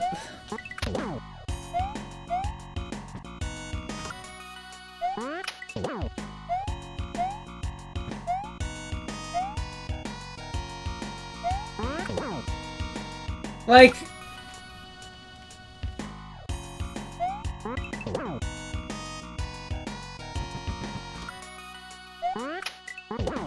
This is a really stupid idea.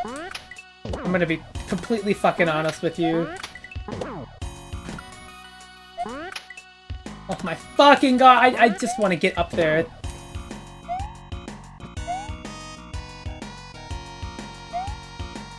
I feel like I don't make really big demands when I play these games. But I really do think one of them is that, like, if you're gonna have a weird gimmick like this, I think you need to make it make, like, actual sense to the human brain.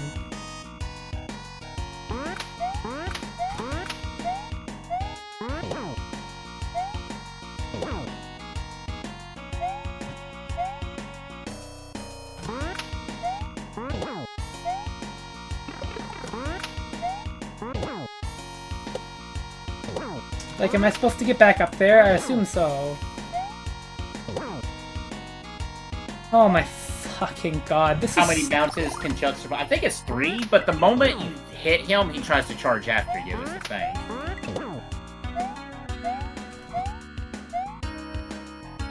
Because if you don't jump on him, he'll just continue to do that. But the moment you hit him, he acts like a normal charging Chuck and chases after you.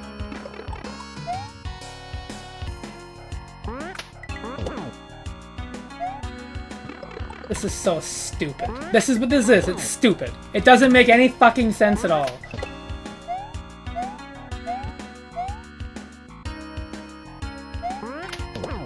Yeah, if he didn't charge at you, this is completely fine.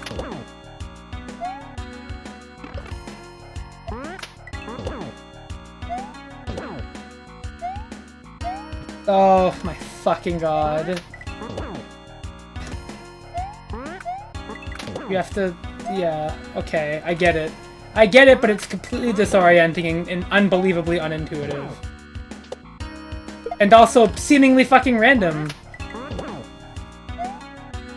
Is that other platform not fucking spawning? Hello? Oh my god, I have to get lower.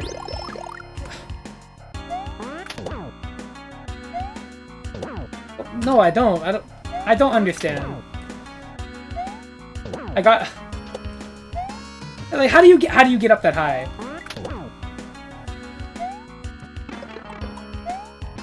What did I... ah. What did I do that one time? I had it.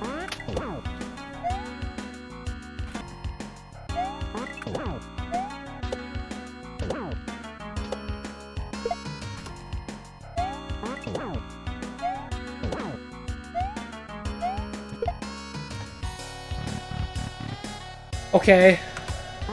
Oh my god, this needs to end. This needed to end minutes ago. Now, what are you talking about?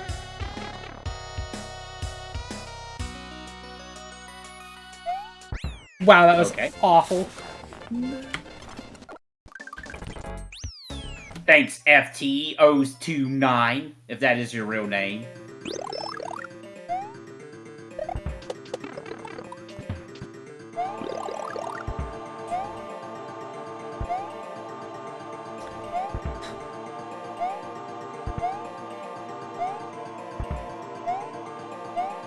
Every other level's been pretty good though. So. Give it time.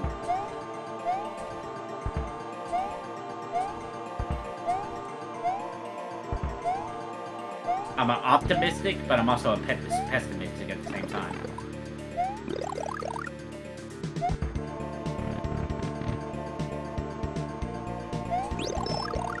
pretty sure I've heard some of the sound from Chrono Trigger.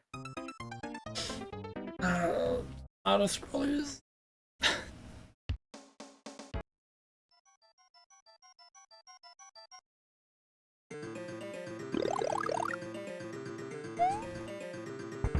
Oh my god. Ugh. Yeah, don't worry.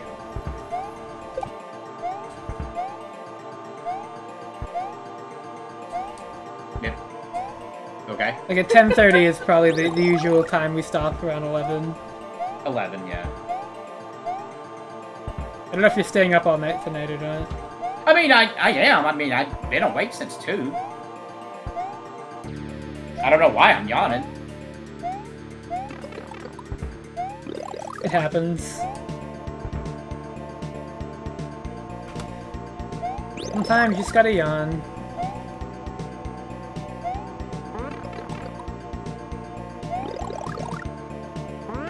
Oh my goodness.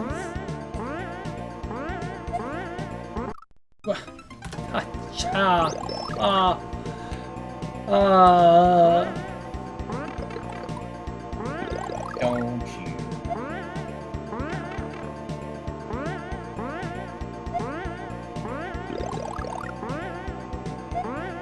Great level, can't wait to play it. Okay. And out of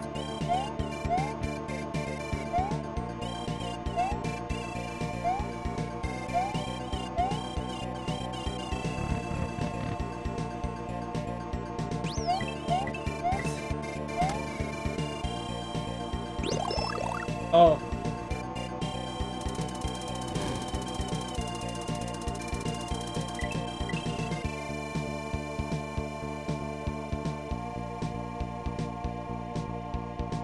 I got really lucky there. What? It's not luck, my friend. It is gamer power. Undertale. Undertale, okay. Oh my god. Oh, what the fuck? That's one way to make this fight harder. Yeah. What? What? Okay. The walls hurt you? No, you got crushed by the block holding. Ain't no way. Yeah, you got. I mean, try it again. No, if you just touch the wall, it kills you.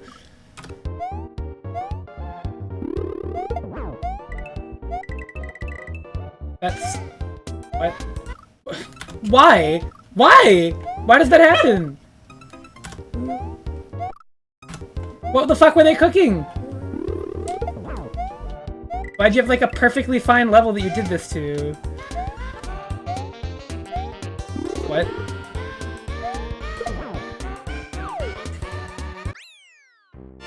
What? What? What the fuck? Weird. Oh, Mega Man music again. Oh, you know, I'm just gonna game over here. Right. Ba-da-ba-da-ba-da-ba-da-ba-ba. Should have been Mega Man soccer music. We already had that though. Should have been more of Mega Man soccer music. Would have been pretty cool to do Mega Man hacks, but you know those are just way too hard all the time. Like every Mega Man hack I've played is way too fucking hard. Then you get like the one Robot Master Weapon that breaks it, and it's like, well now it's just too easy. There are very few that are... Like the remake? I mean the remakes, what are you talking about? Like, haven't they like remade some of the NES ones with like Super Nintendo graphics? Oh, you mean like the Wily Wars style remakes of 4, 5, and 6 they're working on? Yeah, I mean those are not even ROM hacks, those are homebrew. Hey. Which for the record, I think the Mega Man 5 one is slated to come out this year. Okay. Which is exciting, I can't wait. You know, Mega Man 5 is my favorite NES Mega Man, so... I have streamed that. I'm completely alone in that one. Or not completely alone, but a lot of people don't really... Listen, you have a thing for 5s. Final Fantasy, Mega Man, and I can't think of anything else. was gonna say, yeah, Dragon Quest. Oh, Dragon Quest, yeah. Okay, so there's 3. There's a little bit of merit to that. I'm surprised you didn't think of Dragon Quest sooner. I think I've talked about Dragon Quest V a lot. I streamed it too. You did? I had a lot of fun with it. Dragon Quest 1 is on my docket. I got the Switch version. Oh, wait, there's a Switch port? Yeah, I got it for free. I don't know how. I don't know why. It was just free. I got it. It's just sitting on my Switch. What version is it? Like, is it like is it like the 8-bit graphics or is it? No, it's a modern version. I guess the ISO version. Oh, really? That's what it seems like it might be. Hold on, I have to look into this. I've never heard of that. Oh yeah, there's a Super Nintendo style remake of Mega Man 5 Game Boy being worked on, which is probably what you're thinking of. Which is pretty cool.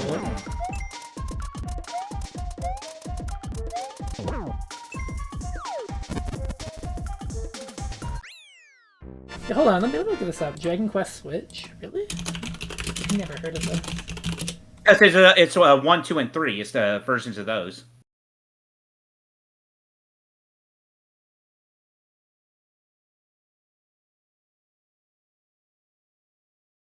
Oh, yeah, it looks like the iOS version. Yeah.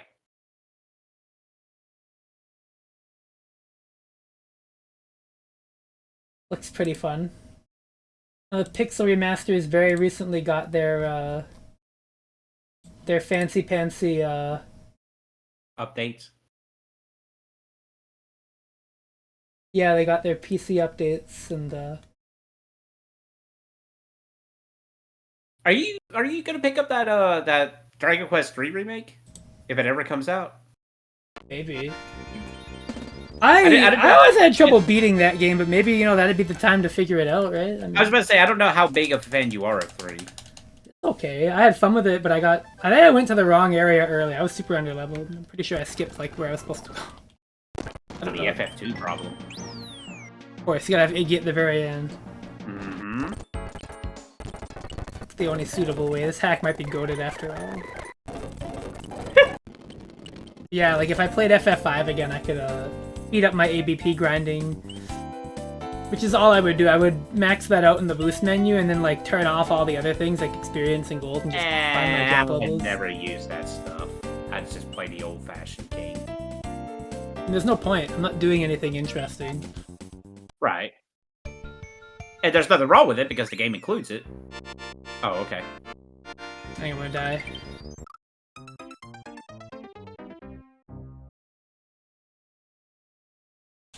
But that's all I would do. Because you can turn off experience too, so you can do no experience runs. And that can be fun. I can see people having fun with that. It's really good for controlling your level as well. If you're like me, the only thing I don't like about FF5 is that how long it takes to grind job points.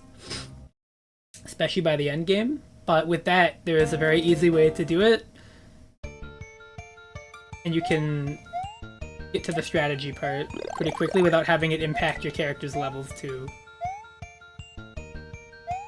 Very good for streaming the games as well. I think those settings do a lot of help for streaming. Oh, yeah.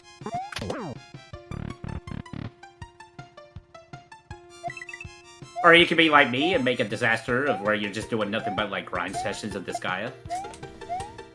Yeah, Disgaea, I think, is a very stream-unfriendly game. As sad it is to say that. I think it's fine if you go through the story normally. Like, you just grind just a little bit to be able to get high enough level to do all the story. Yeah. It's just like it's hard unless you're like a known Disgaea streamer. You gotta really work to keep people invested. This is true. Mario Hacks, nice and easy. You just play the hack. I will say, Mario Hack Mondays has been like one of the easiest ways to just like have conversations about random things with like an easy backdrop. You get like the whole video game industry we just had an hour discussion of. Yeah, and like you can just talk about that stuff, and Mario is the backdrop, Mario is the canvas, and it's just Mario and music from other games. And really, that's just perfect, really. See, my problem with that is, or not with that, but just like with me streaming, I always find grinding therapeutic in some odd way. Well, I mean, it's fun and relaxing. It's very easy. It's very low brain. Right. Because you're basically just doing the same thing. Same with like farming enemies in Metroidvania games, which I did do on my streams every now and then to like get certain items. But, like, it doesn't take very long, and it's also, yeah, like I said, very easy on the brain. So like, you know, you're just like, yeah. Very low brain power, so you can talk about all sorts of things. Yeah. Oh, here we go. Again. What? Oh. Oh my god. That's funny. I gotta say, I never thought of using the checkpoints like this in a Mario World game. This is pretty creative. I have to give this credit. This is pretty fun. The Undertale music, though.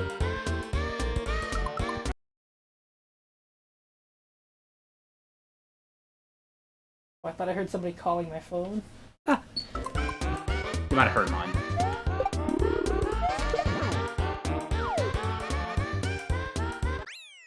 No, I did. It's fine.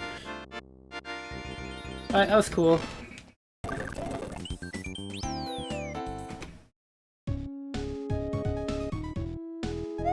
Okay, I'm pretty sure I've heard this sound font in Chrono Trigger. But yeah, so now if I ever want to replay 5, I can do that. Give it about 2 months.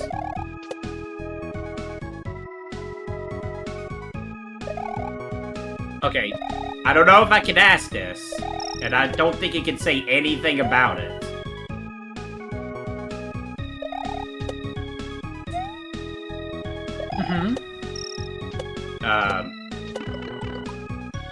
Shoot. What? Give me a moment. No, give me a moment. I'm like, wait. What was the question I was going to ask related to that? Something like, would I ever do for a job Fiesta again? Or? Oh, no, not that. It's Paper Mario related. How would I not be able to say it? Say anything about it. Why? Because didn't you get a review copy of it? Oh, the remake. No, not yet. Oh, okay. The review embargo doesn't even end until tomorrow. For, like, big outlets. So I would assume that, as far as I'm concerned, So you didn't get one? Then? I'm probably gonna get one in, like, when it comes out. But I've ordered a physical copy. Okay. I thought you were, like, possibly gonna get it early. Oh god, I didn't mean to load that save state. No. The only game I've gotten early was funny. That was Sonic Origins. That's funny. That was pretty cool. But yeah, no, nothing. At least I haven't heard anything about it. Oh, okay. But I also I was just gonna ask. I don't know if he beat it, but if he did, No. review copy, yeah. No. I did order it physically anyways, though. Because I made it very clear. I was like, yeah, I still want to own the game. Right. Because, like, come on. How could I not want a physical copy of this? You know? Right.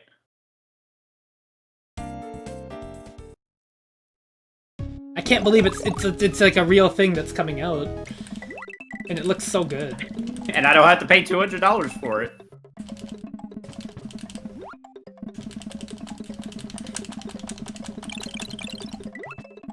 It's cool. Like one of my resolutions was to play bigger name RPGs this year, and I think Thousand Year Door Remake qualifies.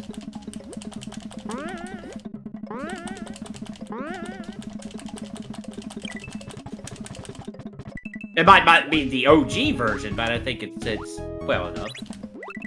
I mean, you could play the original if you wanted, but, like, I think this is a good way to play it. Yeah. Definitely a lot cheaper. Yes. I would make that argument without question.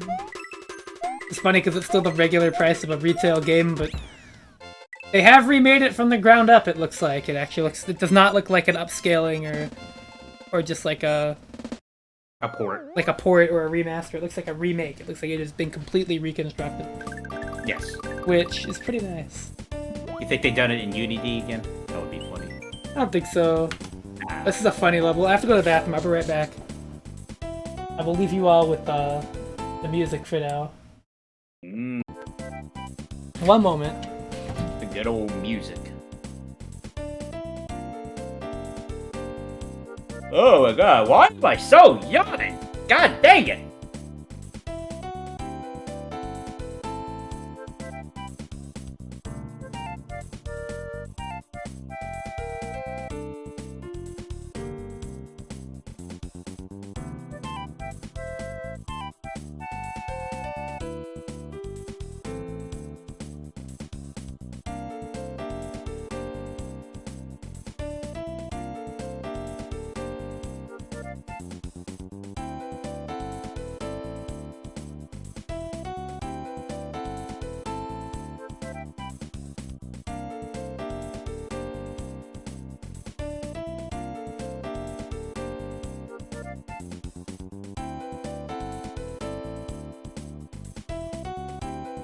So hope everybody's doing okay out there.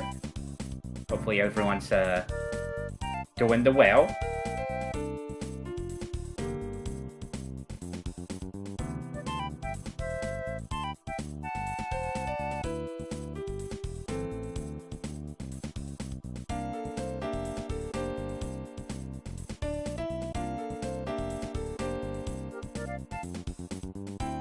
Oh, thanks. I've been getting into watching anime.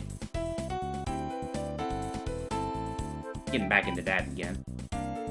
Been pretty interesting. I'm trying to get out of this, like, the thing where I'm like, oh, I'm in the mood for anime. Let me just go watch Cowboy Bebop again. Instead, I need to, like, try to watch other stuff.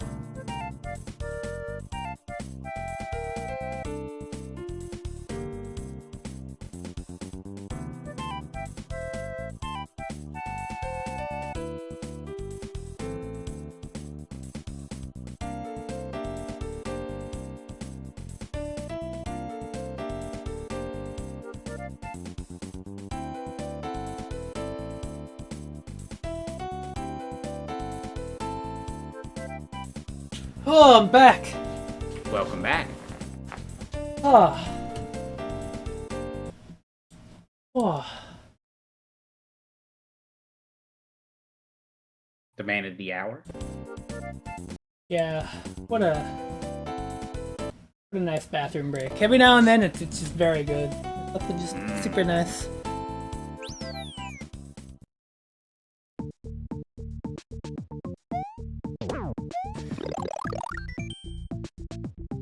Wow. Was it just like baseball chucks the level? I guess it is. So the General and Kaiser Knuckle was actually difficult by accident. That's funny. I mean... What? What did they find out? Apparently, Justin Wong was talking to the, like, one of the main guys behind Kaiser Knuckle, but just, like, behind the scenes things. Yeah? I'm just reading, like, clip notes. It's a whole video. I haven't watched it. That's... Wow, that's really funny, though. You know, and apparently there was, like, 4 unannounced characters. It is really wild that I'm actually streaming at 1080p, by the way. I never thought I'd see the day. This Super Nintendo game. Well, no, it's not even that. I just mean that, like, in general, I just never thought, right? 'Cause usually I streamed at 720 at a pretty modest bitrate. Honestly, I probably should be doing that myself. At 720 or 1080? 720. I've been doing 1080. I mean, if you're not having issues with it, you should just do it. I haven't had issues unless it's, like, been a high-demanding game, and at that point, I think it's just the game itself, rather than me trying to stream it at 1080, if that makes any sense. Yeah, I mean, I got a graphics card that is able to do the 1080p streaming. Right. My processor doesn't have to heat up. And I can focus on, you know, processing the games. Which is nice, because my graphics card just gets to handle all of it. And, I don't feel any heat from it because streaming is apparently not that difficult for these graphics cards. It's just amazing to me. It's truly incredible the kind of quality I can get on these now. Upgrading my setup was honestly as much of a hassle as it was lately with like the reinstallation of Windows and all that. I think overall it was a net benefit.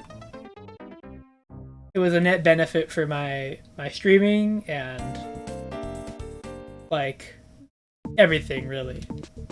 Funny enough, I'm probably gonna be taking my PC apart as soon as we're done on Discord. Actually, You're gonna be replacing some parts. Did you get some new ones? No, I didn't get any. I mean, I got a new thing, but it's just like I got another terabyte or 2 terabyte drive that I want to put in. Oh, and I'm like, well, I might since I'm gonna do that, I might as well clean out the PC while I'm at it. oh yeah. I just needed more storage space. Yeah, I'm kind of in that boat too. I didn't want to have to replace my drives, but I'm almost wondering if in the future, or sooner rather than later, I should get more. But I was thinking get a larger hard drive, like a 10 or 12 terabyte hard drive, and get like a bigger SSD, and get one of those NVMe ones that you mount in your motherboard. You know those ones, right? They have drives you got the motherboard for it? Yeah, it has NVMe support. I can just plug it in right under where my fan is. Oh shoot, okay. Screw it in, and then there you go. That's a drive without a SATA cable, and then I would just have to rewire my other 2 SATA cables to be like slots 2 and 3 instead of 4 and 5 or whatever. And Are those expensive? The ones attached to the motherboard? No, they're about the price of a SATA. You know what a SATA one is, right? Like it's the ones the standard ones you plug in. Yeah. Because they have solid state drives for SATA as well. And I have one of those. I have a SATA solid state drive and a regular hard drive in there. Okay. But I could add this for no additional case space and no additional SATA cables, and then I could rewire my SATA solid state drive and get a bigger one. And then I would have 2 solid state drives and a big hard drive. Is the idea. See, the funny thing about mine is I actually have the space to put multiple hard drives in. So Well, I do too, but I don't have cables. I would need more SATA cables, okay. and I don't know where to get them for my power supply. So, well, what's the solution here? It's just to change them out. Just copy the contents of them and then just change them, right? That would be the prudent solution. And then get an NVMe SSD so that way I can have an additional drive, technically. Yeah, I just got it. I didn't get an SSD specifically. I just got a 2 terabyte drive because it was on sale. And I'm like, yeah, this is fine. I just store all my non-gaming stuff on it. Or at least all the I have an SSD dedicated for like the hard, yeah, the OS, stuff. yeah. That's what I would have the NVMe one for primarily, and then I would have another Right. SSD to put games on, and then a hard drive to put other games on that don't require fast loading or whatever. Right, Slap it on right. there. That's currently my setup, really. I have the OS, like the C, it's my OS, and then I have a 2 terabyte hard drive in here right now, Oh, nice. and it's only barely over half full. I've done a pretty good job at managing it, but Think I would ever fill my terabyte one up, and then I started getting into the music stuff, and I just have like a lot of uncompressed samples, and I'm like, okay. And it also doesn't help that I've been ripping my DVDs too. So yeah, it's just good. more space is better. Flat Right. reality. The only okay, not what I expected. Thank you, Guile theme. The Kirby Guile theme. Hey man, Okay. Giles thing goes with everything. Now that's a meme. Hey, I remember it's that finally trend. real. I remember that was like one of the songs they used in the Street Fighter 6 new music trailer. They're like, okay, we better get Guile's theme in there immediately. Wait, real? I gotta go. I didn't realize. Yeah, because they were previewing like the new Use Whatever Song You Want feature, and like the song for like when Guile showed up was just immediately start playing the Street Fighter 2 Guile theme. I'm like, yeah. That's I mean, yeah, that makes that's- perfect sense. Oh my god. Oh, there's no way they have the Street Fighter EX music in 6.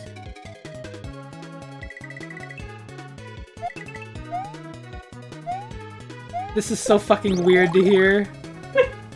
I love the Monty Mole here. Getting hit with the Kirby Guile music.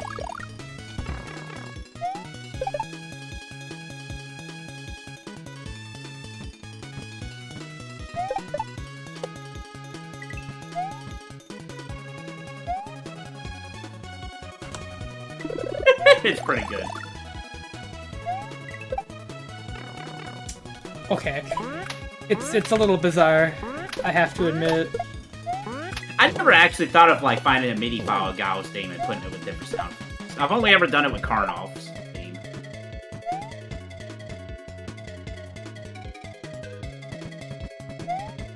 Which, by the way, Karnoff's NES theme with the Super Mario Bros. Sound file is actually pretty funny.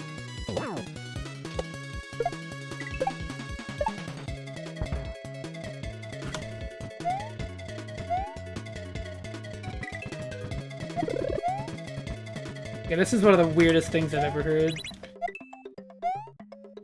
I don't know, man. You remember that mosquito song? Or that fly song, whatever that was? Okay. I mean, it's not Mario, it's the Kirby. It's fucking da da da da da. Oh.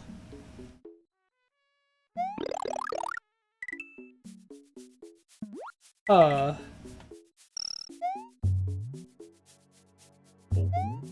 But yeah, I'm really excited for Paper Mario. What could I say? Mario RPG Remake was fantastic. It was pretty good.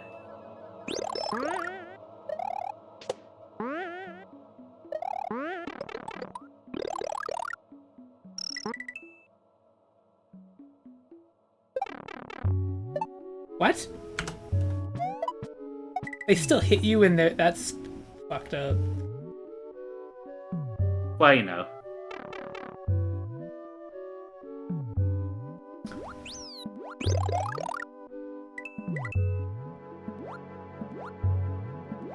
Yeah, I mean, I think opening this up to Mario 64 hacks was a good idea. And honestly, it was bound to happen eventually. There's just so many of them. Right. It's just, you know... There are a lot of them, but it's again a matter of like, is this quality? Is this worth streaming? Or like, will I find this fun to stream? I took a bit of a chance on this one. This one's been pretty fun.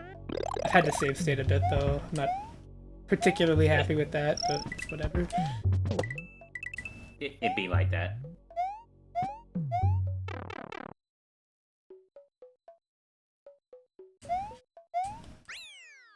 Difficulty is kind of all over the place sometimes. House of Elevators. Music's been pretty good in this hack, though.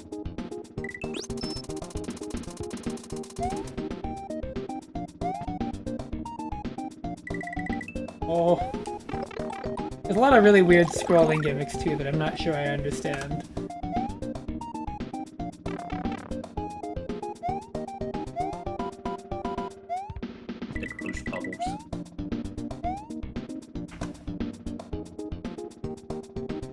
Mario sound fonts make any song way funner. It really does. It really does.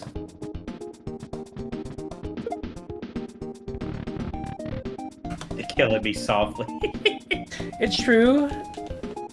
The Evangelion N64 music is... I keep forgetting there is an Evangelion N64 game.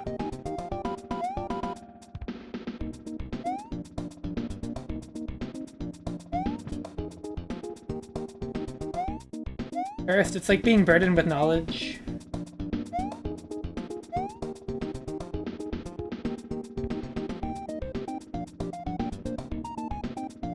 Wow, it's like my computer knows what I'm talking about, or doing at the time. I got a recommended video saying, why stomping wigglers glitches Super Mario World?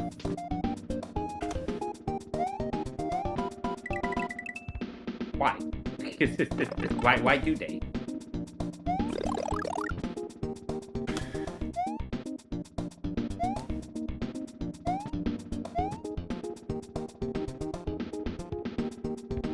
You know what, I might actually do that again for Karnoff Ember this year. Maybe I'll just like do some random Karnoff arrangements and different sound fonts.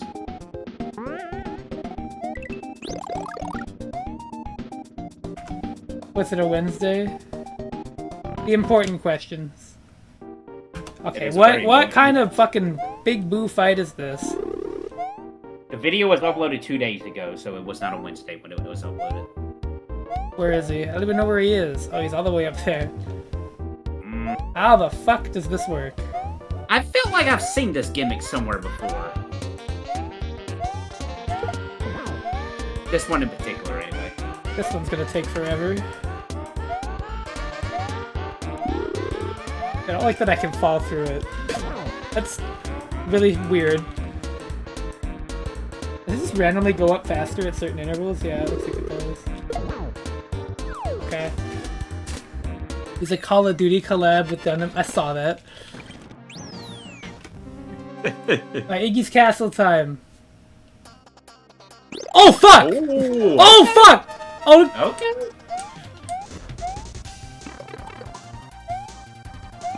This music sped up. I mean, I'll hand it to Rondo of Blood. It's Dracula X. Whatever. Though, you know, who could blame anybody for thinking that when the fact that, like, the re-release of that game is called the Dracula X Chronicles? Listen. Well, no, wait. What was the most recent port of that game? Dracula X Chronicles on PSP. Well, I mean, it was the... No, there's one after that now. There's the Symphony of Night and Rondo of Blood collection. Well, I think it was just called the... Isn't that called the Dracula X collection? Was it? Hold on. The PS4 release, yeah. What was the PS4 I'm pretty sure it was called the Dracula X collection. Hold on.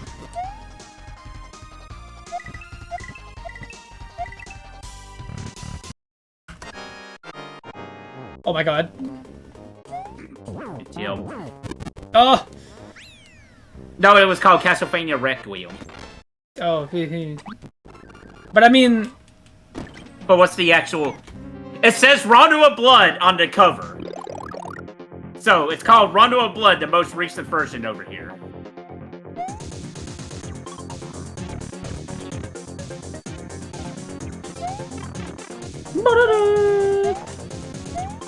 I've heard this in like...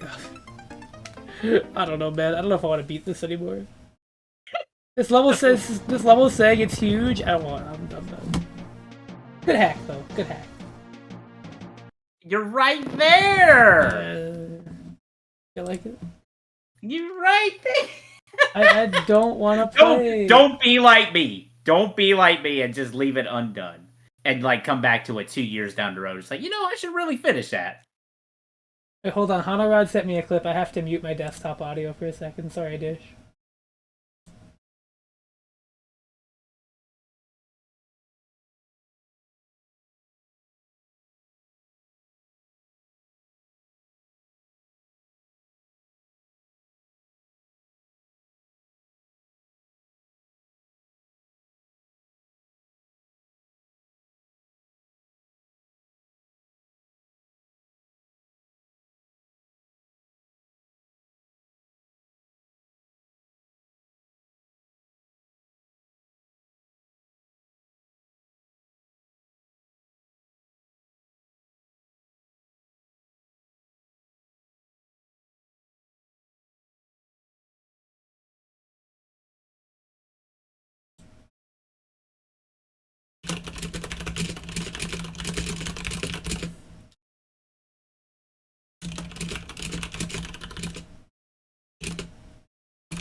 They couldn't hear you, but what's next?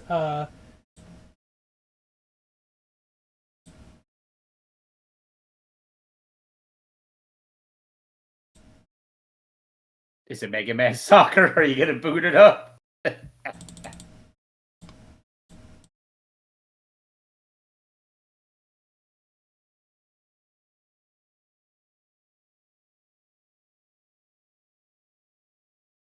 Yeah, hold on. I gotta get a better.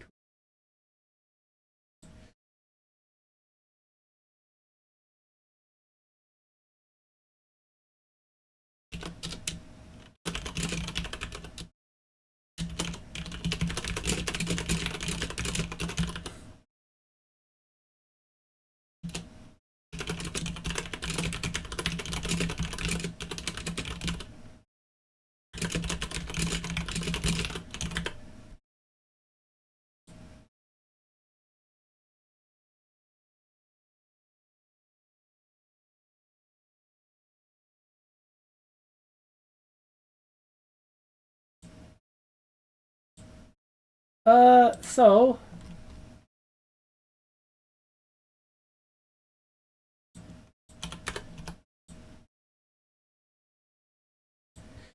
I was thinking of going really far back on the hacks page and just filtering out any Kaizo hacks. Okay. 'Cause, sorry, don't do those. Not for me. Not for me, bro. Not for me. I'm gonna get some caffeine. I'll be right back. I need some juice. Come on, Katie. Let's get some juice.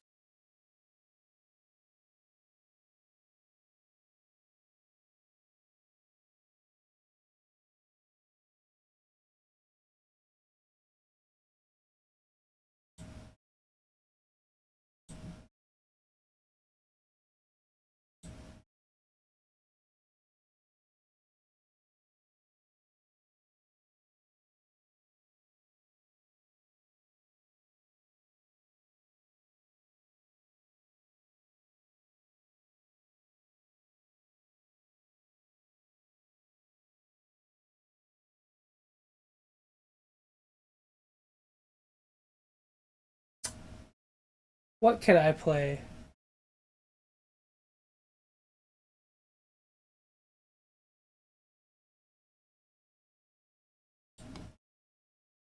Don't you worry, gamers. We're scrolling.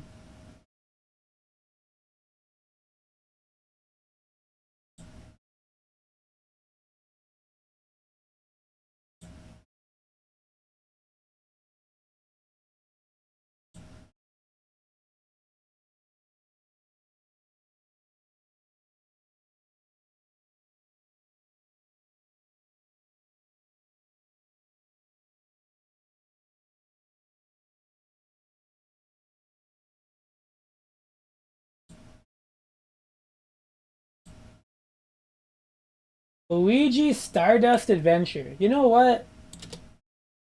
Sure. That sounds great.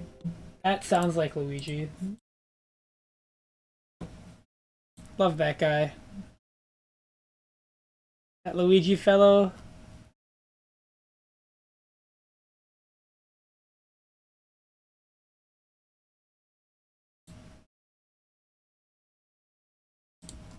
He's a good guy.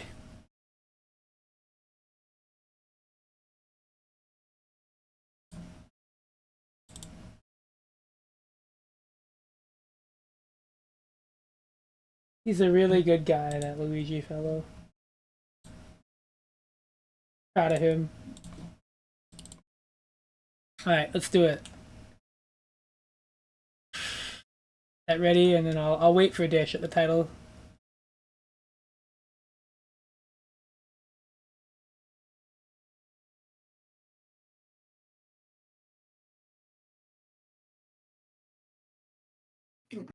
But you can't skip my run.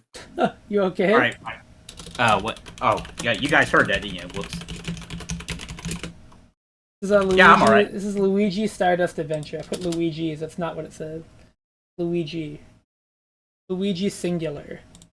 Okay, one Luigi. Yep, it's just him. It's not his. It's not like he doesn't have possession of the Stardust Adventure. It's just called Luigi Stardust Adventure. Apparently, there are no secret exits in this hack either. It's linear. Finally. Oh god, the last Luigi linear adventure we had, he took steroids. That had secret exits. Oh, did it have say? Okay, okay. I mean, yeah. I mean, that was the last Luigi adventure.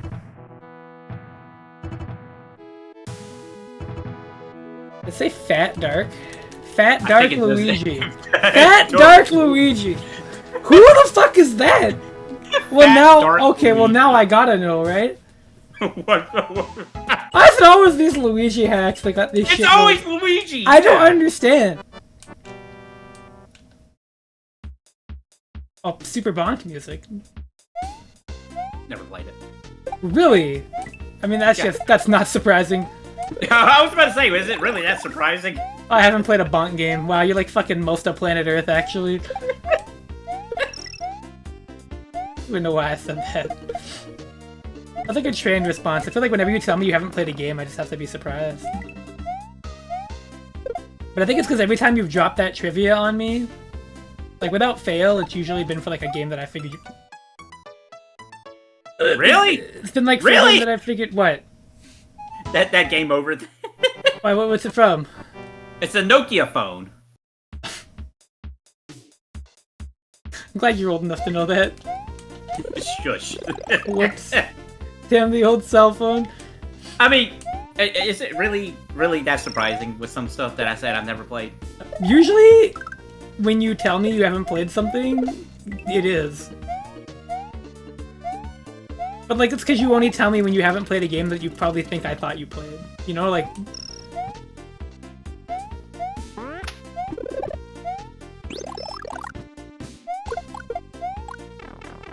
I love the fact that he just kept it going with Oh! it. Oh!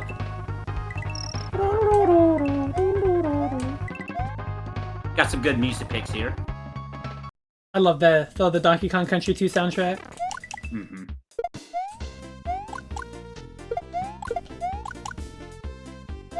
You know, Bong, the TurboGrafx mascot character.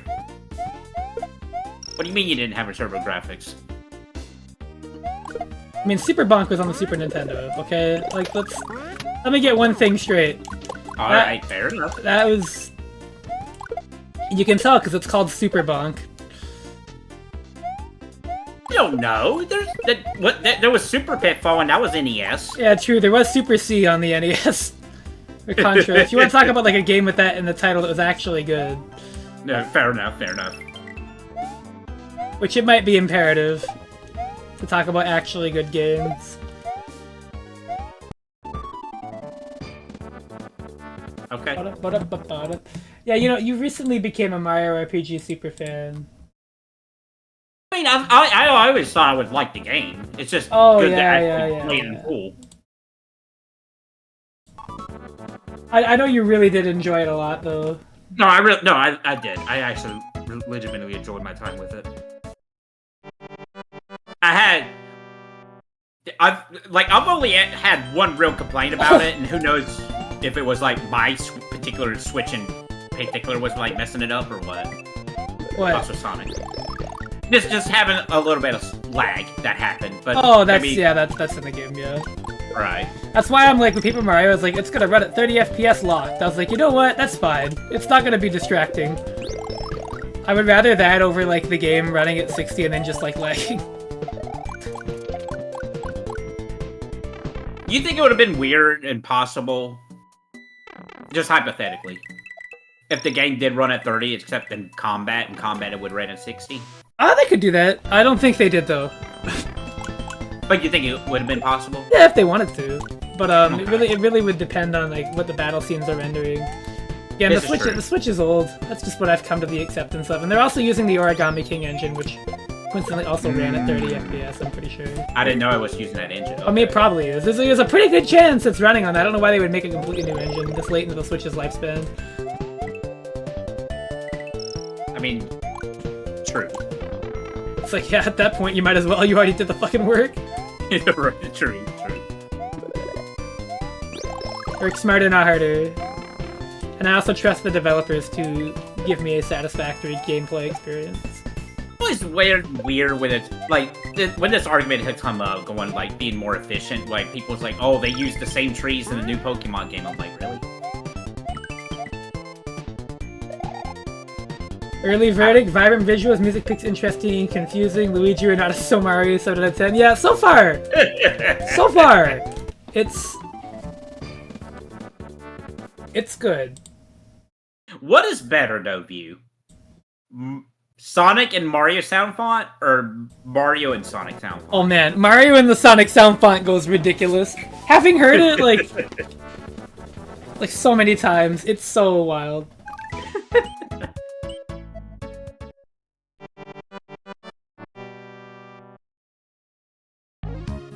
This is a complete ROM hack? Yeah. Okay. Pokemon. You would know more than I do. I guess I would. I don't know. I only played like 4 Pokemon games my entire life. You're not the only one in the call. 5? I'm pretty similar. Like, I've played Gen 4, Gen 5, and then Gen 7. Let's see, I played Blue, Silver. You play more than me. You already have. Coliseum. Yep, play more than me. Wait, really? Mm-hmm. And then Scarlet. Ooh, we're about tied, actually. Actually, no, I did Gen 4, Gen 5, and then Gen 7. That's it. So no, we're not tied. You have 4, I've got 3. I done Stadium if that counts. Oh, that's 5. There you go. You're really beating me in this Pokemon race, bro. Oh my god, then I got 7 Pokemon games I played.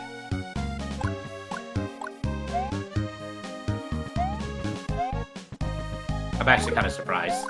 I thought you would. I don't know. I guess you're just more into the whole Pokemon competitive scene. Oh, yeah, I think that shit's funny fail. as hell. I don't like play Pokemon games. I laugh at like them having to ban Sleep the mechanic. I'm there for that. I'm there for the clown fiesta that is the mechanics. Love that. It seems like it's the Nintendo games that has these like out of the way rules and whatnot. Whereas like most other fighting games, it's just like, oh, it's just simple, you know. But then you get the Smash Brothers. It's like, oh, you know, we got to ban these specific stages. Oh yeah, it's so great. And then it's like the Smash tournament I entered in. It's like, oh yeah, for like the winner takes off 2 stages from the list of stages. I'm like, what? You want me to do what now? Yeah, I'm just like sitting there. I just want to play Ganondorf and Ike. Yeah, bro, you can pick whatever stage you want. I'm gonna give you the pick. That's what I literally told the guy. The guy I was facing is like, oh yeah, you can pick whatever. And I think he was a high-level Smash player because he just looked confused at me. He's like, wait, what? I'm like, just pick whatever stage. It's fine. I don't care about the advantage. Just pick whatever. I think once you start competing at a high level in that game, you have to care. Because, I mean, it makes a big difference, because the game is... I'm sure there is. It's a platform fighter, so naturally... And I think a lot of, like, Smash-like clones that are, like, Rabbits of Ether and stuff, they've made it a little easier, because if you play on, like, the tournament settings, it tells you... It lets the other player, like, strike the stages on the screen. That way, when you're picking, you can just let them strike the stages or whatever, and then you pick which one of the available ones. Okay. It's a little bit easier to read, and like Project M has that too, and like all sorts of other. Sorry, P Plus, excuse me, has all that and all sorts of other stuff. So it's like, yeah, a lot of Smash stuff has like, or Smash adjacent stuff and mods. Yeah, platform fighter. Yeah. Tend to make stage counterpicking and stage striking a little more straightforward than it is in Ultimate, where it's very confusing. Okay. And Smash 4, and really, because like Nintendo... Well, yeah, this was Smash 4 when I... Nintendo doesn't have, like, stage striking built into the game. It's like, yeah, it's... Does that N64 Smash one have it? No, it's never been a thing. No, I'm talking about, the mod with all the... Oh, remix? I don't know. Yeah, remix, yeah. I don't know, because I think Smash 64 only has, like, 1 or 2 legal stages anyway, so people just kind of remember what they are. Yeah, you know, yeah, fair. People play Remix as the tournament standard, too, because it's really funny. Because if you don't want to play with the new characters, you can just ignore them and just use all the quality of life features. But Dragon King... Hey, Boom Boom! He's back. We gotta have him. You gotta have him. He looks a little different here, too.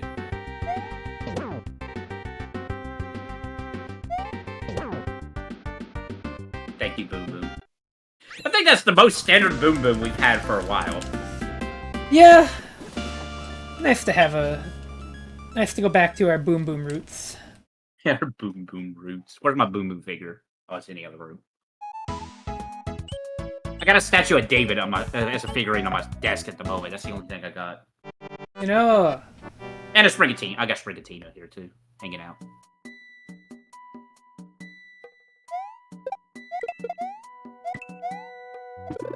You know, I would complain about, like, no secret exits, but it's like, you know, I'm pretty okay with just playing through the game. Mario 3 was like that, too. Secret exits have never been like the big draw for me. Well, the other thing is about Mario ROM hacks is that how many Mario ROM hacks have I played where the secret exits are actually well hidden or fun to find? And it's countable on like 2 hands, maybe, just because it's really hard to make secret exits not feel really redundant, especially if you make your levels really long and big or complicated, because then I have to play it again. I think just having a straightforward Mario ROM hack is fine. Yeah, I agree. Definitely not against. And even Nintendo is guilty of their own thing, because I think the worst it's ever gotten with Nintendo when it comes to like secrets and stuff like that is like the DS Mario game, Mario Land.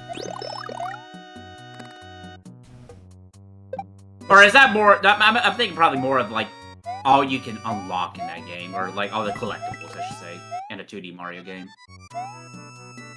Yeah, the star coins were certainly restrictive in the DS New Super Mario Bros. Yeah, you know, this is just like, yeah, here's some levels. You don't need to have secret exits. It's just like... Yeah. Nothing wrong with a straightforward Mario adventure. Like, we're just here for the funny music and, like... like, really... I gotta say, it's weird not hearing the bar sound effect whenever you touch it.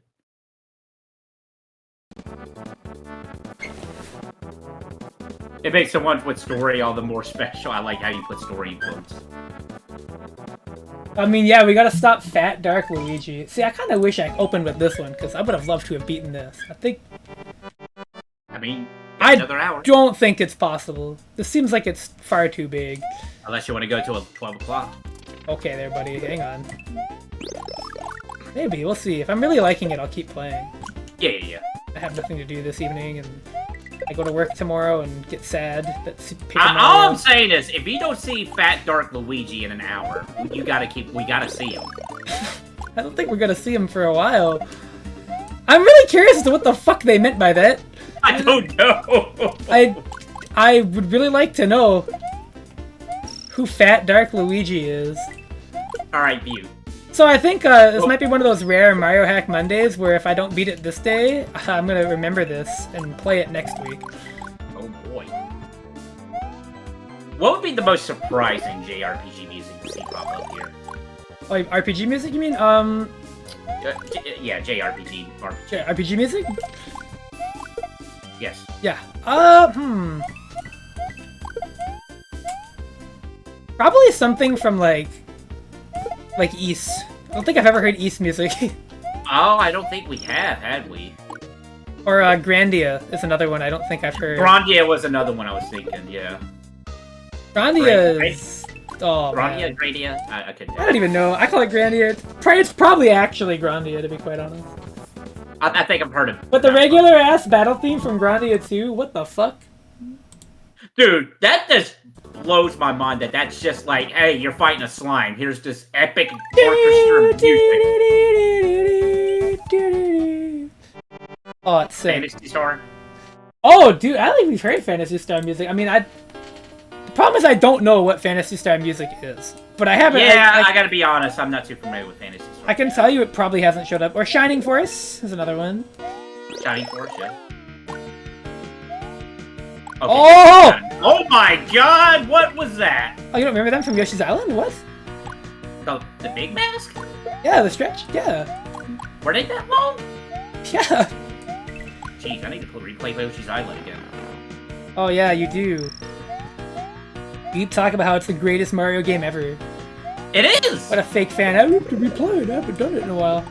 Well, I haven't. Oh, It's not like I gotta play the game every 2 months. Oh yeah, so I know you're really excited for the 1,000 Year Door remake. I am. I am really excited. I am probably not going to stream it on Thursday. I'm doing it with ARPA on Sunday, so if you're interested in having me on, I could try and make it. Well, just know that my streaming schedule has been more towards the evenings now. That's perfectly fine. I can come on Thursday evening. I'll be on Discord. Like, I've been trying to make it a habit where I just have Discord on. Because normally I stream Thursdays, but since I can't stream 1,000 Year Door remake without ARPA, I could easily move my Thursday slot. Well, I don't know if you want to, like, have your stream on 1,000 Year Door and then have be on mine about 1,000 Year Door. That'd be funny as fuck if we, like, raced, but, like, I really don't want to do that. So I'll probably be playing the game that whole No, I am taking my time with it. I'm not. That's fine. No, I'll be on your stream. It's easy. Easy. And plus, you stream a little bit longer than I do. I stream like 2 hours normally. I don't know. It just depends too if you're busy or not. Like I stream Wednesdays, Thursdays, Fridays, and Saturdays is the normal stream schedule. I actually streamed yesterday, funny enough. Like, it's the first time I've streamed on my day off in a long time. Oh, okay. Mega Man X! I'm not gonna lie. For a moment, I didn't think that was Mega Man X. I thought it was Cosmic Carnage music. I don't know why. That would be weird as hell to hear it on Mario Hack.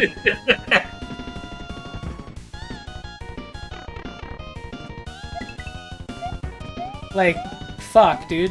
That would be really odd.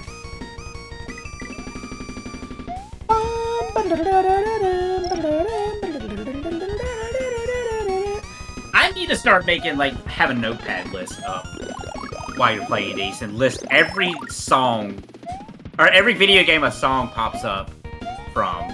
So we can hear, like, the catalog of, like... That's just video games that shows up in Mario ROM Hack, yeah.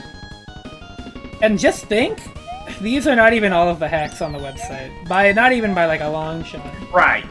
Like, there are so many more...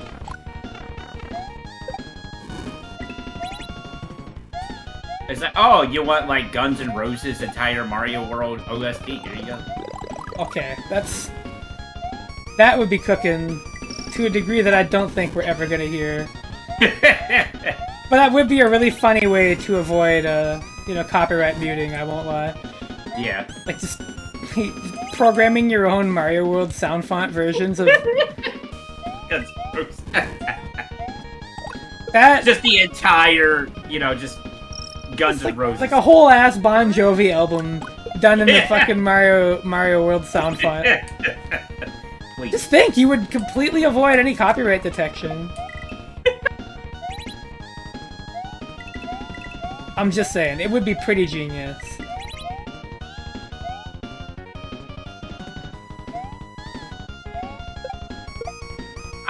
I think we've had Street Fighter 3 music here before, right?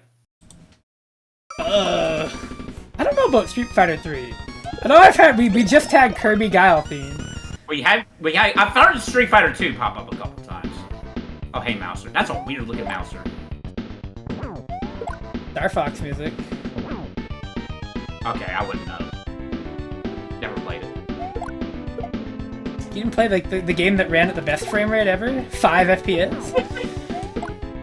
Okay, let me clarify. I've never played a single Star Fox game. That doesn't shock me too much. I mean, you don't seem like the kind of person that would... Prince's Sign of the... Do it! Do it right now. Get Purple Rain in the Mario 64 sound font. I will put that on my stream.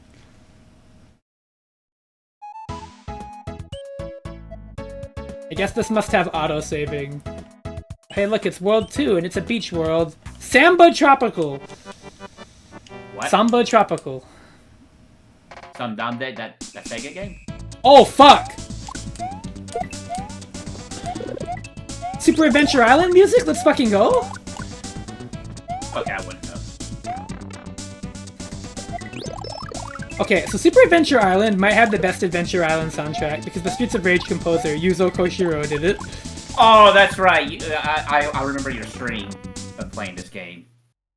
And how, like, it had record scratches and whatnot in the sound. Yeah, the entire thing about it is that, like, it's like a perfectly adequate game, but the music is really, really good. Like, it's a really good game, and it's probably one of the better Adventure Island games. Oh, you got the number, so you gotta put it on stream now. Co-host Verdict has not played Star Fox, much less Bonk. Might have to vanish to the soccer fields now. Yeah, Dish, the only way you're coming back is if you stream Mega Man Soccer. How much does that game go for? Let me see. There's... Do you even have a working Super Nintendo? I got a Super NT. Oh. So yes.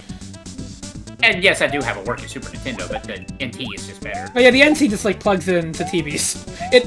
Yeah. More or less, it works on modern displays, which I feel like is pretty important.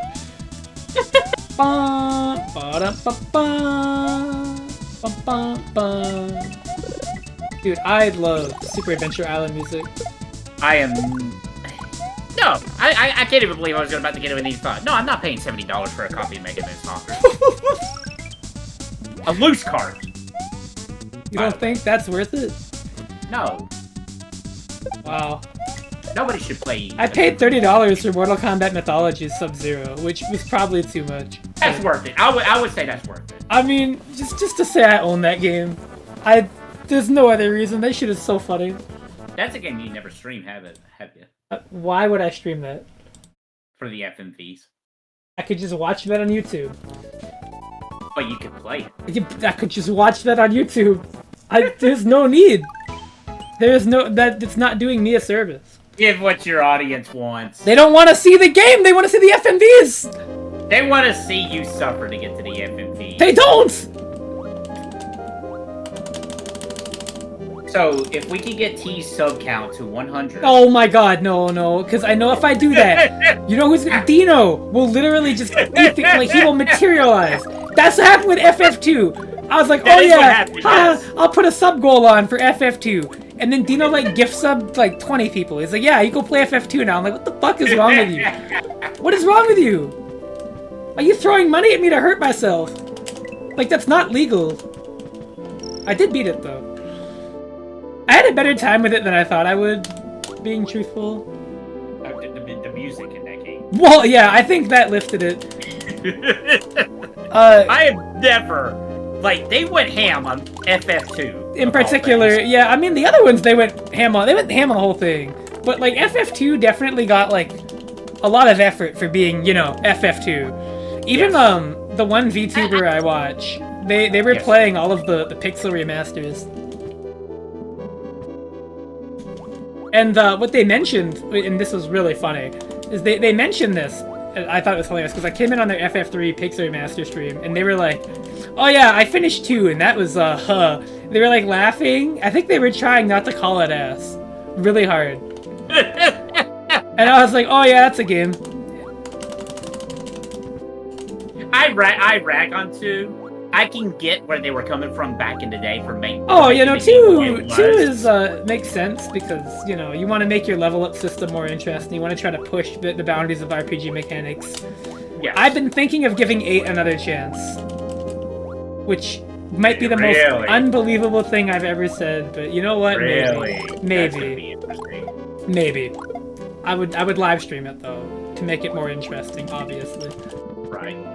Again, I remember the furthest I got in 8 was to the fucking train part, so I don't know if I would like it any more or less. I know exactly. I can tell you, just because you said that, I can tell you exactly what part of that train part you got stuck on. What part? The puzzle situation with the windows and the soldiers. Maybe, I don't remember. What was the solution? I mean, well, there's that, and you also have to, like, change the train carts, because you gotta go fight the dude man. But you probably didn't even get to that boss portion of it. I remember getting really annoyed at something, and it's been so long. Yeah, I can tell you, yeah, I know exactly what part. I remember thinking, But this that sucks.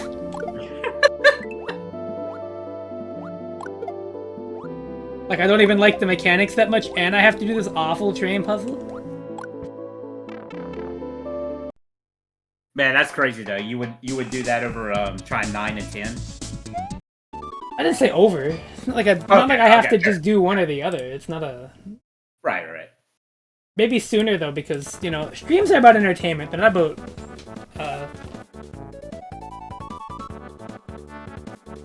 Well, it's entertainment, but, I mean, you also, you know, you want to play your backlog, too. Even... 9 and 10 aren't on my backlog. Okay, fair. I haven't even played them. I think you would enjoy 9. I believe I would, too. Based on everything I've heard about it, you know, pretty likely. I can tell you, every issue you had with 8 is not present in 9. Well, no fucking shit. I don't think every issue I had with 8 is present in any of the other ones. I think the only thing people can have an argument about 8 being better than 9 is possibly the soundtrack. Oh, probably. I mean, 8 soundtrack is Phenomenal. banger after banger. I mean, come on. Man with the Machine Gun alone. That song alone, I remember hearing that in the game and I went, this is a fucking bop. Laguna's really funny in Dissidia too. I've seen cutscenes. He's quite the character, quite the guy. That's pretty much him in FF8 as well. That's just Laguna. He's just kind of a dweeb, really. He really is. He's a nerd. He's a giant dweeb. And that's why people love him. That's why people said, man, would it be awesome if FF8 was this guy? When I hear Triple Triad is really good. I mean, I think it's the best card game Final Fantasy's ever had, and you don't like the one they had in FF7 Remake? Yeah, I'm saying this as somebody who's put like 10 hours into just like Queen's Blood alone in FF7 Remake. I think Queen's Blood is the next follow-up, though. Okay, that's another point against 9 compared to 8. It's the card game. 8's got the better card game than 9. I can say that. Oh, I do have to say, your reaction to FF7 Remake is really funny. Like your or Rebirth, rather, where you're just like, man, I don't even feel anything. I'm just kind of tired of it. I don't even want to start. You already talked about it, or have things changed? Did you play more or something? What happened? No, I didn't play. I played a little bit more, but not like that much more. Oh, you started thinking about it. I started thinking about it. There you go. Ah, yes. And I don't know if I told you this part of it or not. It's like, how much of this do I think is generally bad, or is how much of this is just the story I don't like the direction? Like, is it me or is it the game? Yeah, and it's also hard to tell what it's gonna, like, what the payoff is, which is something I think is a big problem. Because so it's like, I find it really hard to, like, fully judge the story. I don't think it's very good right now, but, like, this could all be in service of something. And, like, the problem is I don't know. That's why I fucking hate episodic games, because it's like, oh, well... Right. Well, what if I look like a doofus, because it's like, oh, they used this to do that. And it was like, oh, that was awesome. So, like, well, I don't know yet. Don't you think it's fair, though? Because these are considered separate games. So I think it's... It is fair. I don't think it's unfair. I just think that, like, I have a hard time really reconciling with that, because it's just, like... It's not really their full story vision yet. But I do think, though, that it does suffer from that problem of, you know, being episodic, because then they have to make every end of it really epic. But it's a whole conversation I think we've already had, so I don't want to have it again. But it's very funny. Should have been Motorball, that's what I'm saying. Very funny that you feel so strongly. Not funny in that way, but I mean, it's just like, it's entertaining. So I'm looking forward to when you play the conclusion, which I'm sure they're just gonna call FF7 Reunion or something. I am generally curious how much the budget of Part 3 is gonna tank because of where Square Enix is right now. Oh man, yeah, I'm wondering too. Like, how much is that, like, this decision with Square Enix is gonna affect Part 3? Because Rebirth didn't do well. At least right at this moment, the numbers are not... Both this and 16 does not do... Okay, I mean, the joke is, yeah, like, when's the game ever met expectations with Square? I mean, look at Tomb Raider. It sold 3 million copies. They're like, oh, this was a failure. Unbelievable. And then, you know, they tried their live service game. It's like, oh, yeah, we got foam stars. We're using AI pictures. And then, you know, look how that happened. Yeah, that didn't go too well. And they got upset when the people called it was like, this is just Splatoon. It's like, no, this is different. Oh, Mystic Jungle! Mega Man and bass music? Well, I mean, yeah, there is bass in it. Not quite what I expected, but sure. Although it is, of course, of probably the most evil stage in that game. I'm just like shaking my head when I hear that. Anybody old enough to know what that's from feels a deep sadness whenever I die in this hack. Yo.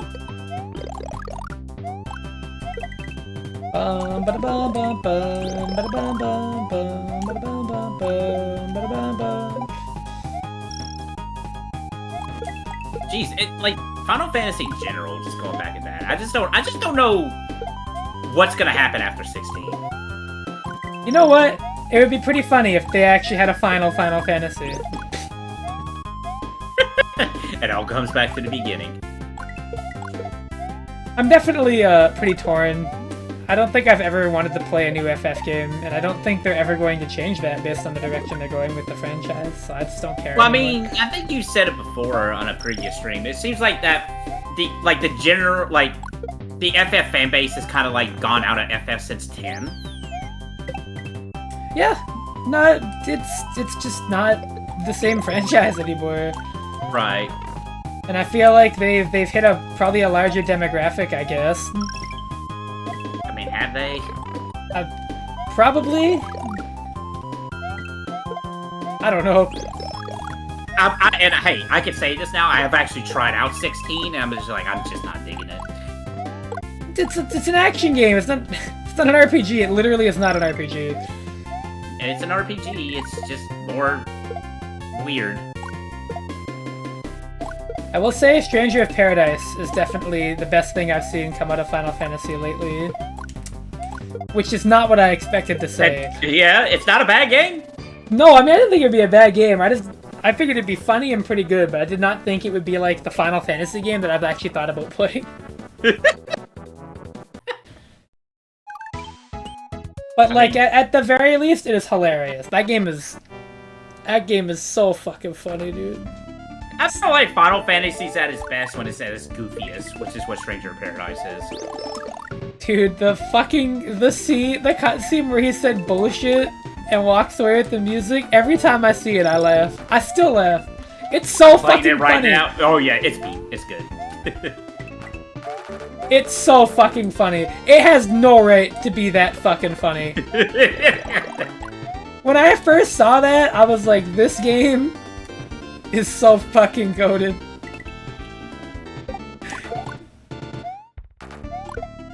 And you just violently murder the very cute and funny FF1 bestiary. It's so good. Yeah. You do not need to do that to Cactor, man. Dude.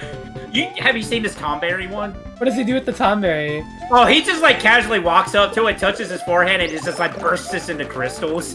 What the fuck? He has no mercy against these creatures. And the bombs, he just like grips it, like squeezes it, and just like throws it on the ground like a light bulb. Oh my god. And he has an animation for every creature in the game with this, by the way.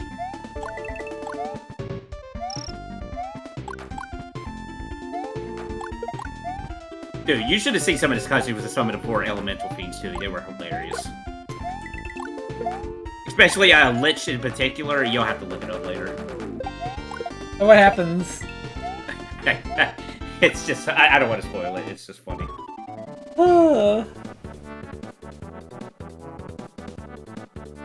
Dude, Jack Garland is like... He's good. Maybe the greatest FF character ever. He might be. He's up there. I want him in Smash Brothers. I want him in Tekken. Yes. Like, don't get me wrong. I love Tifa. But Jack Garland, though. In Tekken? None of them has anything on him. Dude, Jack Garland... I have yet to play the DLC for Stranger of Paradise. And what fucking kills me is that this... You mean to tell me this is the first boss in FF1? This guy? Yeah, this guy. The first ever boss in the series. Okay. Well, I can't get copyright hit for this shit either, so... Get fucked. That's fine. It's the Kingdom Hearts 2 version. Oh, true. Kingdom Hearts still not having Star Wars, by the way. You think think it's gonna happen. Yeah. I mean, at some point it has to.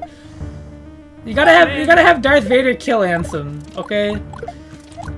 No, the Ansem work's over. Kingdom Hearts 4 is a whole new thing now. They're making it? No, yeah, they announced this like a couple years back, actually. There's trailers for it. But yeah, it looks really weird, didn't it? Yeah, man, talk about a game that just came and gone. Kingdom Hearts 3, jeez. Yeah. You know, I think that game literally just took too long to happen. I don't know. I felt like when you have Chain of Memories still has the lingering factor, then freaking Kingdom Hearts 3, I think that says a lot. Like I said, I think that game just took too long. It's a real problem when a game just comes out so late after people have, like, gotten excited for it that, like... Well, I think it also doesn't help that, like, you're labeling this as Kingdom Hearts 3, and what happened between 2 and 3? And all the games in between. Which is all required to know that everything's that's going on in 3, by the way. Oh, you know, you didn't play our mobile game? That's canon to the Kingdom Hearts lore? What's wrong with you?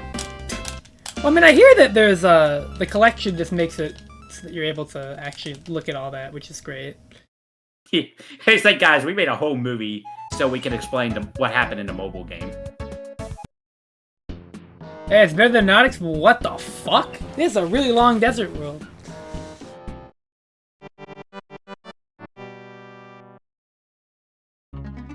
Someday.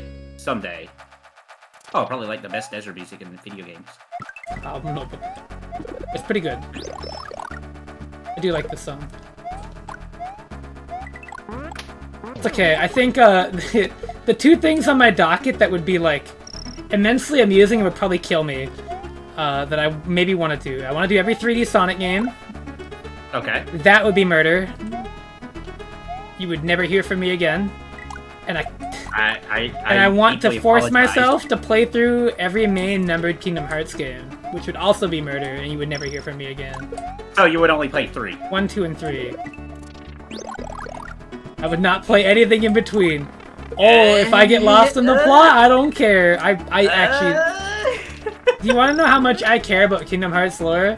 No, I completely understand that mindset. No, I'm gonna give you an explanation. Okay. You know when you walk outside and you hear one piece of somebody else's conversation about car maintenance on their like car? Yes. That's how much I care about them trying to tell me that Kingdom Hearts has a story. No, it has a story. I don't care. I'm just gonna play the game. I don't care. All the Heartless or whatever. You know what? I don't care. You know what? At least when you're doing Kingdom Hearts 1, it's gonna be so nice. There's... everything's there. There's nothing attached to it. Wouldn't matter. I'm not gonna care. And Kingdom Hearts 2 happens. I'm not gonna care. It just is not gonna matter. But don't you want to know the history of Goofy? No, I do not want to know how Donald fucking Duck cast Zeta Flare. I don't care. I don't care. I think that's very cool, Donald. Good work. I just don't care.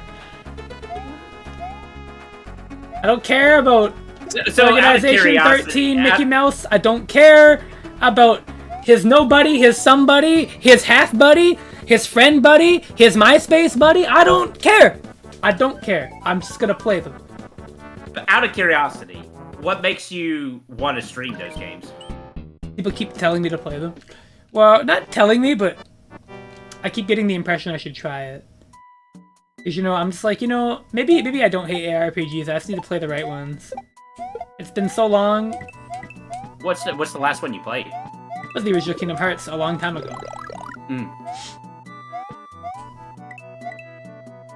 Only thing is, I have to find a platform where I can get all of them. I don't know if the collection's on PC. I don't believe it is. They are not. No, I don't think is any of them on PC. I would have to figure it out. That would be the only hurdle. There is a Switch collection. I know that. And I don't think 3 runs well on Switch. I don't think it runs on Switch at all. If I'm not mistaken, was it not a cloud? They literally just announced they're coming to PC like an hour ago. Whoa, look at me go! Wait, really? Let's fucking go. That's funny. Well, guess It's what? like you knew. I'll do it. I'll stream every Kingdom Hearts game. It'll be really funny. They're gonna have plot, and I'm gonna go like, wow, I really care. Like, I'm sorry, you can't get me to take it seriously. There's just no fucking way. No. I mean, Kingdom Hearts 2 has a scene where they make you think Goofy died. Come on. Seriously.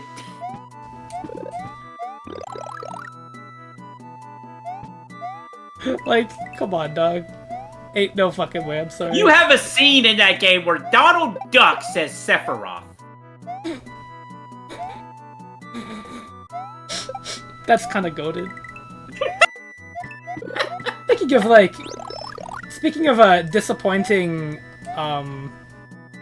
things, Kingdom Hearts and Smash sure came and went, huh? I think I had more fanfare to Kingdom Hearts 3. That's something that I have to point out. I think the fact that it was related to Disney definitely kneecapped any potential it had in Smash to really be that cool. I mean, at least we got an amiibo. I mean, Sora is a good character. He's, like, fine. Not really an issue with his viability. It's more just, like, the stuff that came with them. You look at what happened when Sephiroth came out in Smash Ultimate, that was fucking godlike.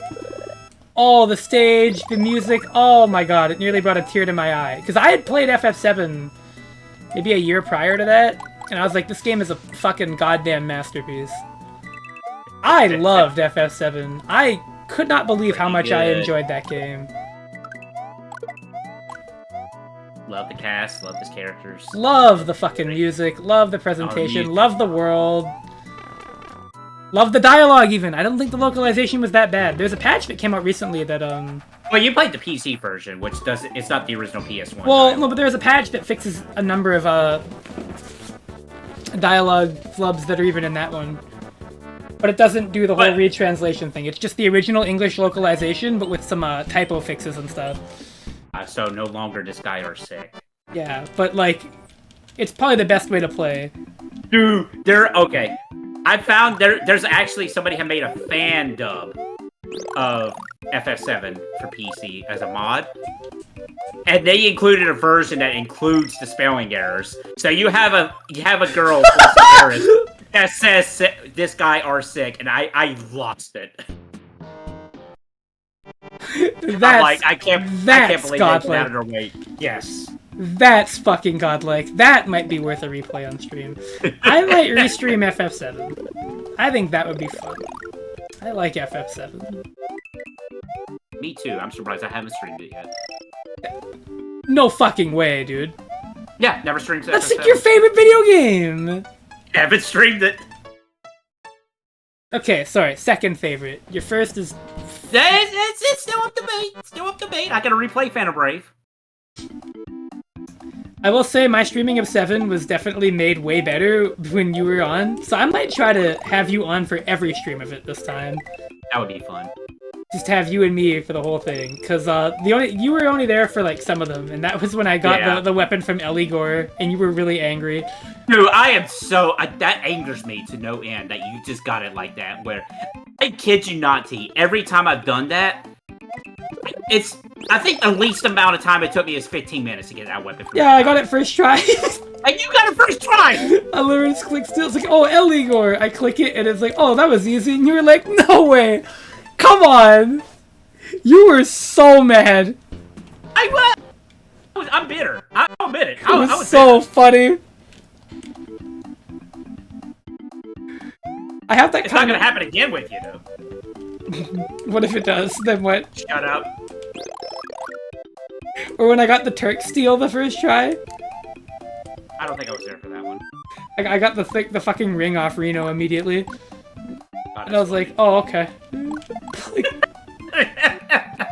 Guess that was easier than I thought it would be.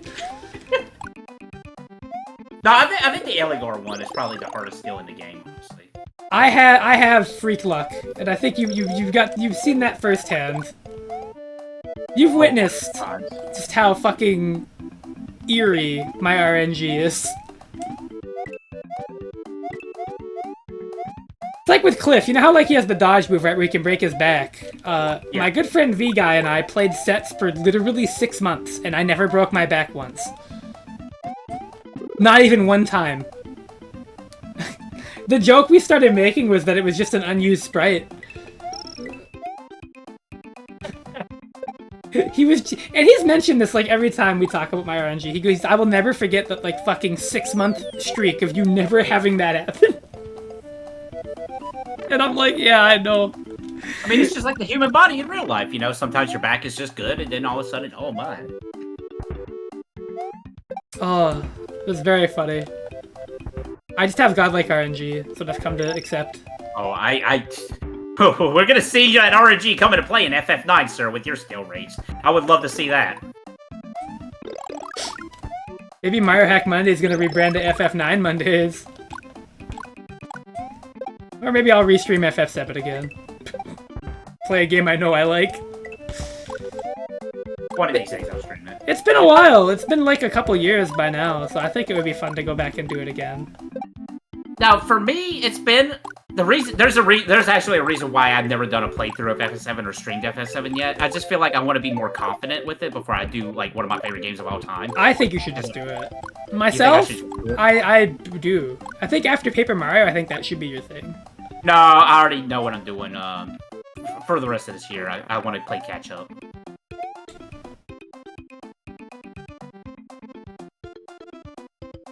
Plus, I already promised 2 games that I'm definitely. You know what? If you do FF7, you should have me on for all of it. Well, we'll see. I mean, well, because I'm doing FF6 this year, and I'm doing Link to the Past. Oh, Link to the Past? Oh, okay. When's Link to the Past gonna get done? Well, Thousand Year Door's coming first, obviously. FF6 I'd like to be on, actually. I know a lot about that game. I think I might know more. I think I might know more about it than you. Oh, do you know Cat Scratch Gal? Yeah. Okay. Of course I know that.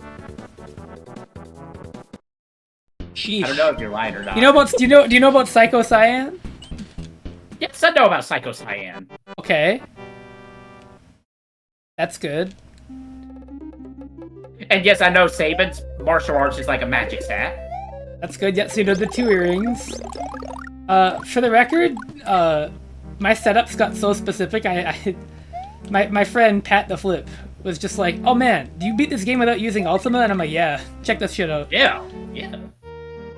Setzer with the dice and the yes. Oh, the fixed dice, yeah. Yeah, the fixed dice and the dice. You know about like the Master Scroll and the Genji Glove? Mm-hmm.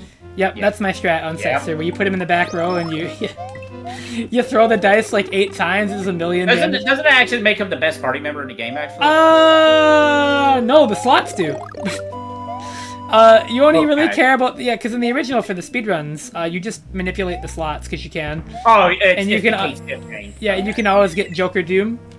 Yeah. It's exactly like how they do with KSF. Okay. Yeah, and then if you're talking no slots, he is like mid-tier-ish or like at the middle lower end because while the dice can do a lot, it's RNG, right? It's not consistent. Yeah, isn't it like whoever's like the proficient in magic is like not quite. It is a little bit more complicated. The other stats matter a little bit. Okay. Because like Realm has the highest magic stat, but I don't think your speed is super great and your durability is kind of bad. So like I think Terra is the best character because of Morph as well, because she can double her magic. Yes. But technically speaking, Terra when morphed is more powerful than Realm. Realm is like really I've always been told that Terra, Realm, and Celeste was like the top 3. Yes, absolutely. Then Saban's really good. Locke is pretty solid. Go is really good, but he's boring. But he is really good. He is good. Especially if you do the like if you do the well, no, that wouldn't work. Oh, right, so it's Ketchi. You got to get it right. It's the Gaelic or the whatever. I grew up with 7 when it came out. It's why I still call her Eris. Anyways, even though that's not correct. FF6. I do think that Cyan is not super great. Although with the changes to sword tech, he's actually pretty good. Yeah, in the new one, he's pretty solid. He's okay. He's somewhere in the middle, probably. He got buff. He's probably a little better than Edgar by the end of the game. A Shadow is really good because he's fast. His magic stat isn't terrible if he's really fast. And I don't think he can lose the dog stat. No, he buff can't. Not anymore. No. Okay. Gao is okay. He's better in the Japanese version. What else? Umaro sucks. Mog is whatever. Drago, unfortunately, I think. Drago is really bad because the lures aren't super great, and also his magic stat is not very good. Despite being a mage. And like the lore is, there's really only like a couple good ones. They really nerfed blue magic in 6. I know that They was, really did. Compared to 5, yeah. They made it easier to get, and then they just made it bad. So, oh yeah. Who else is in the game? Not many others. I don't think there's anybody else. I don't think I forgot anybody. No, I can't think of anybody else. Kind of nutty that 6 is still the one with the most party members in the games. I do wish General Leo was playable. He'd be pretty cool to have as a party member. I mean, would it be good though? Yeah, he would! Shock is just crazy. He'd be a pretty good armor class character, I think. His bloody tears at 3/4 throw me off.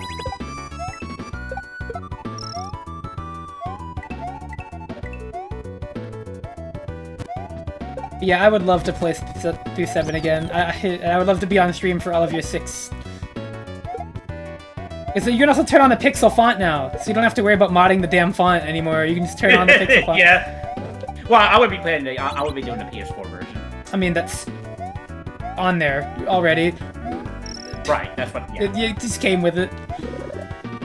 Well, you don't know. I'm gonna be like, well, but I'm nostalgic for the Mystic Quest font, which I love the fact that the Mystic Quest font specifically was the one that made the look the best.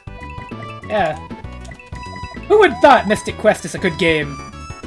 It's okay. It's alright. Hey now.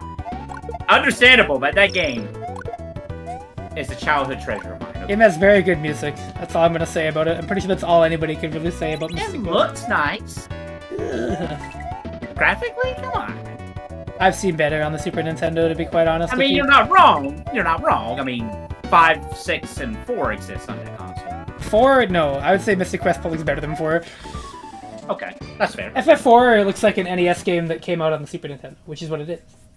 Because I'm pretty sure... there's a reason why I do joke around and say that FF4 is my favorite NES Final Fantasy. Yeah, because you can tell that they started development on it on the NES, so they just moved it over.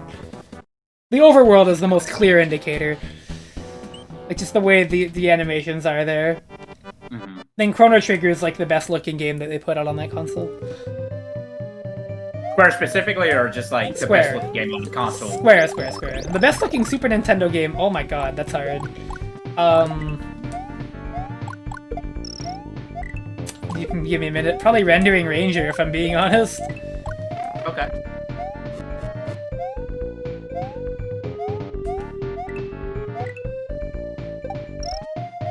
Shouts to Oil Ocean, by the way. There's no oil in the stage. There is no oil in this stage. I want to hear Sandopolis, though. That has not come up yet, has it? I don't think I've heard it in the Mario sound font, no. Does it exist, is the better question. I'm sure it does. If I go to Mario World Central, I can probably find it.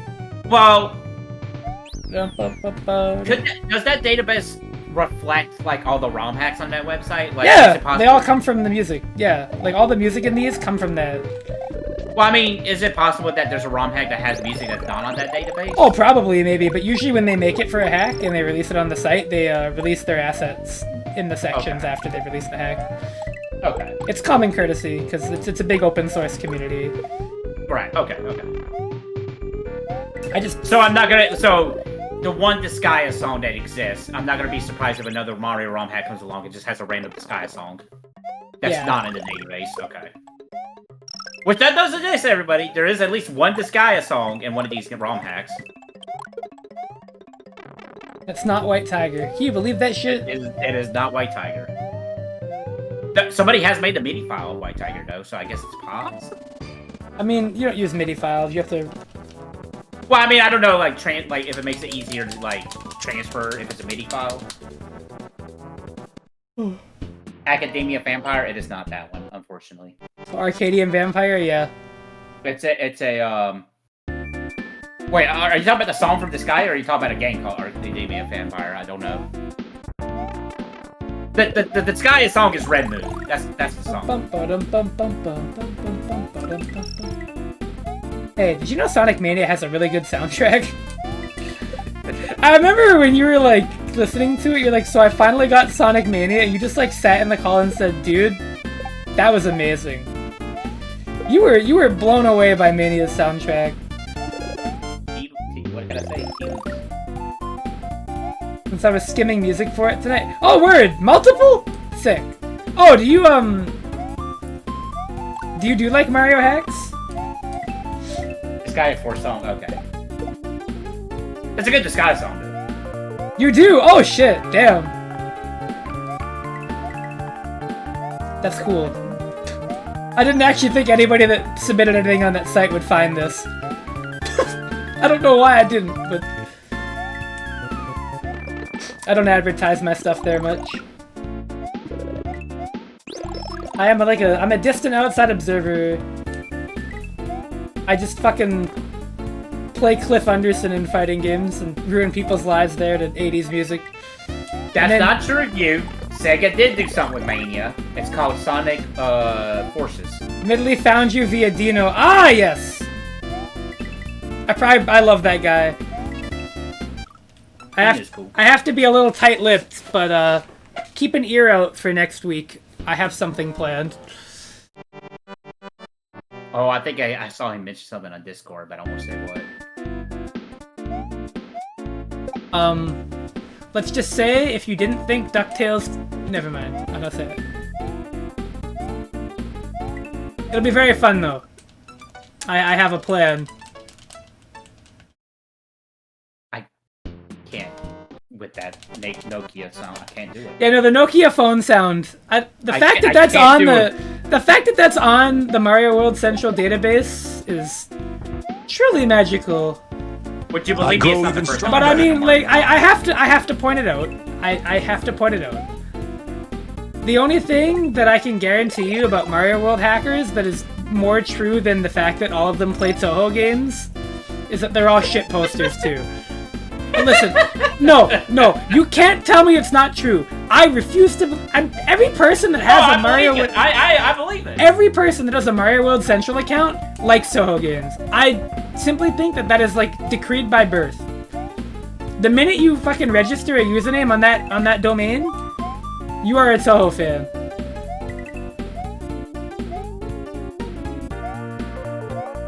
Hot drinks is life. Technically, I'm a Toho fan because I played like a couple of Toho games and liked them a lot. That were not the shmups.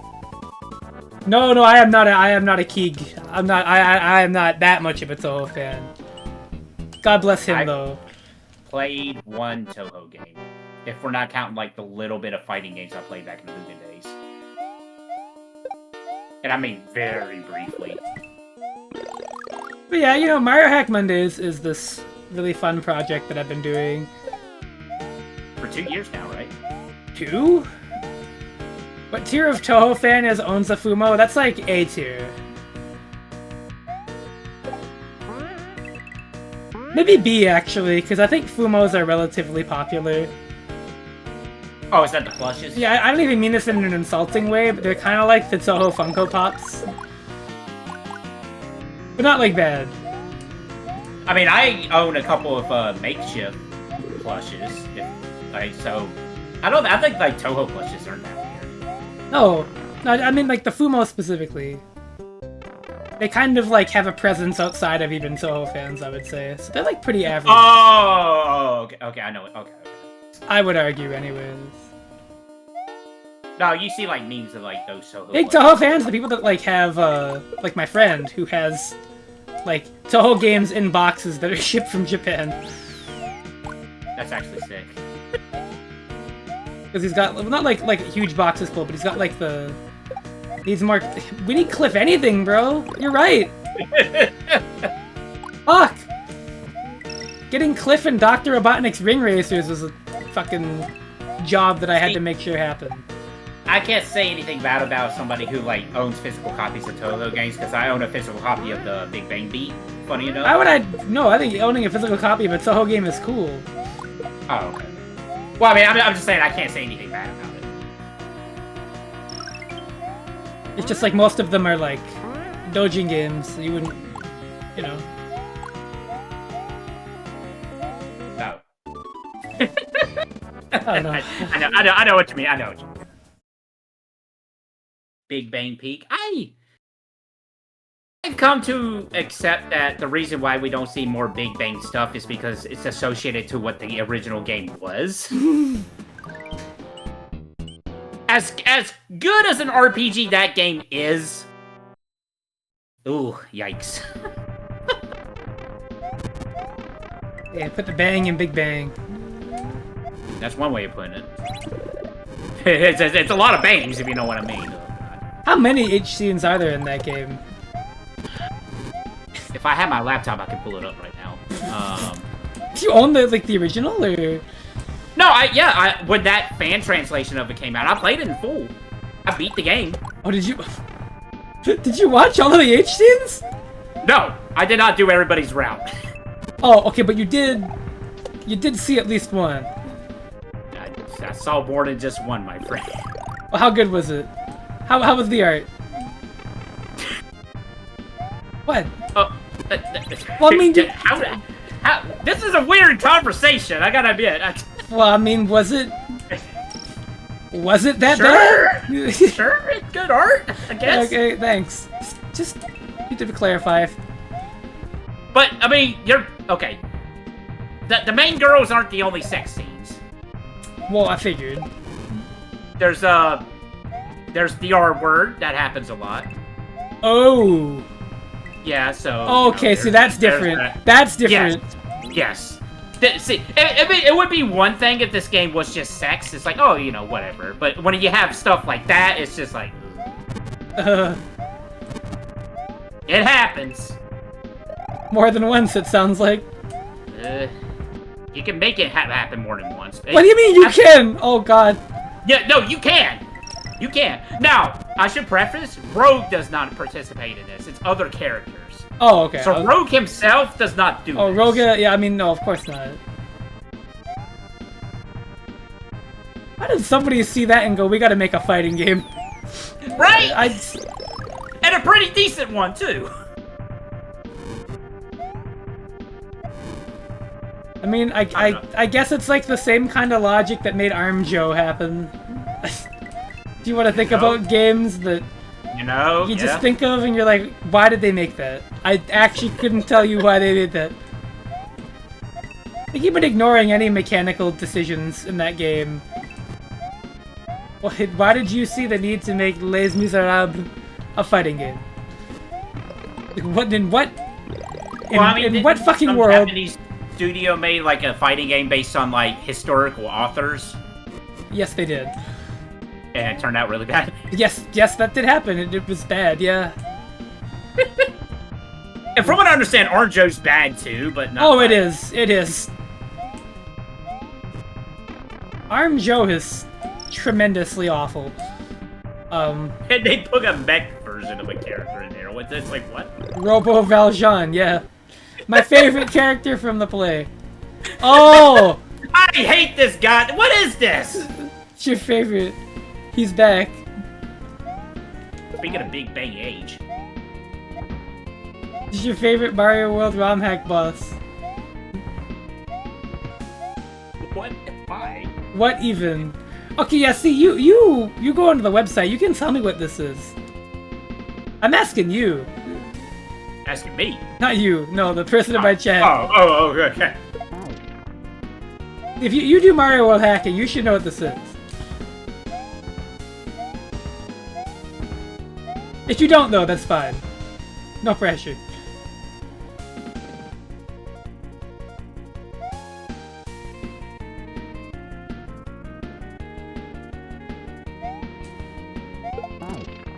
But it's probably easy boss ASM stuff. That makes sense.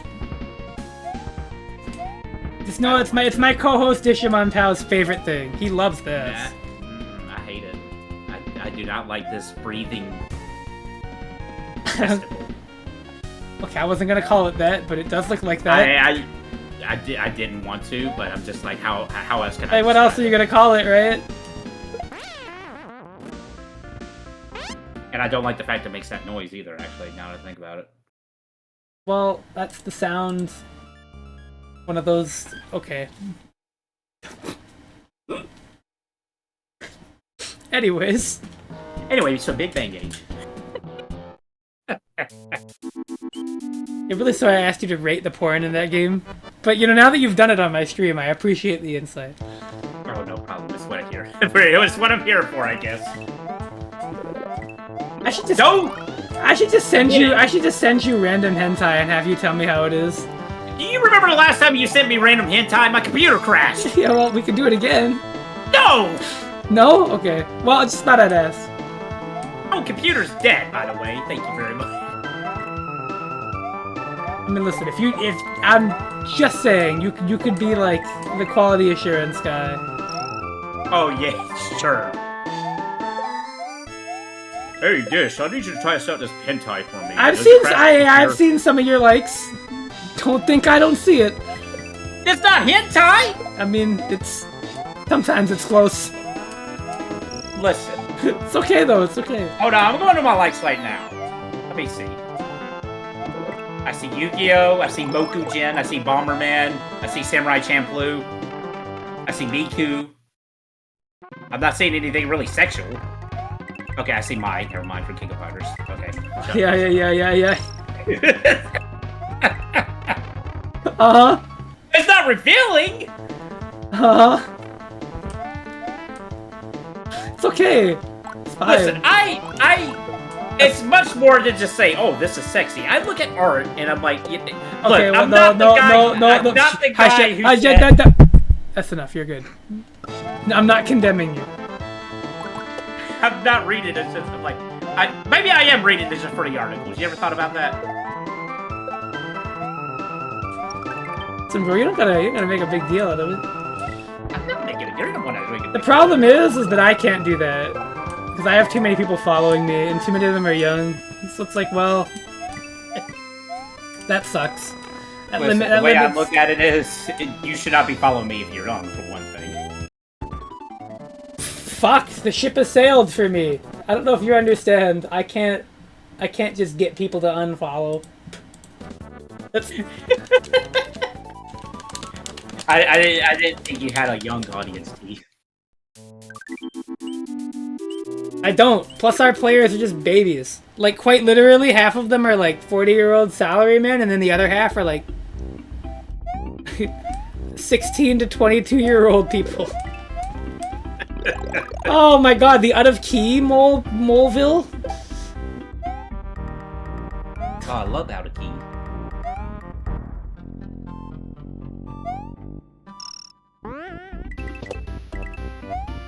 It does not sound right. This is you, T, when you see your young followers follow you. This image right here specifically. Let me look at this. Richter over Pac-Man? What does that happen? What? Okay, sure. You know what? Yeah, I activate big head mode.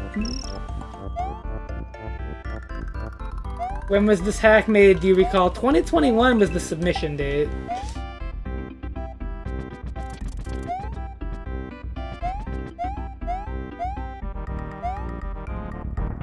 You really see my likes? That's actually kind of crazy. I don't think you can no, look every at now and likes. then I go to your Twitter account and I see, just because at one point... Oh, okay.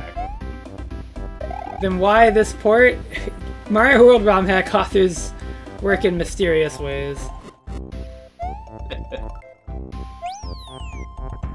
Why did I play a hack with Luigi on steroids? We may never know. But it happened. It did happen, yes. It happened. I happened, can't yes. change that it's real. So I just I wake up and I live with it, you know? Every now and then you're just dealt a hand that makes no fucking sense. You know what? That is, yep, that's life. Yeah, I love your streams. Do you? I regret every day that I'm just really bad at social networking and marketing, because I've had at least 3 people tell me your stream should be way bigger than it is. You know, maybe you're right. Maybe they're right. Maybe they're right. I mean, it fucking should. I have 1,000 followers.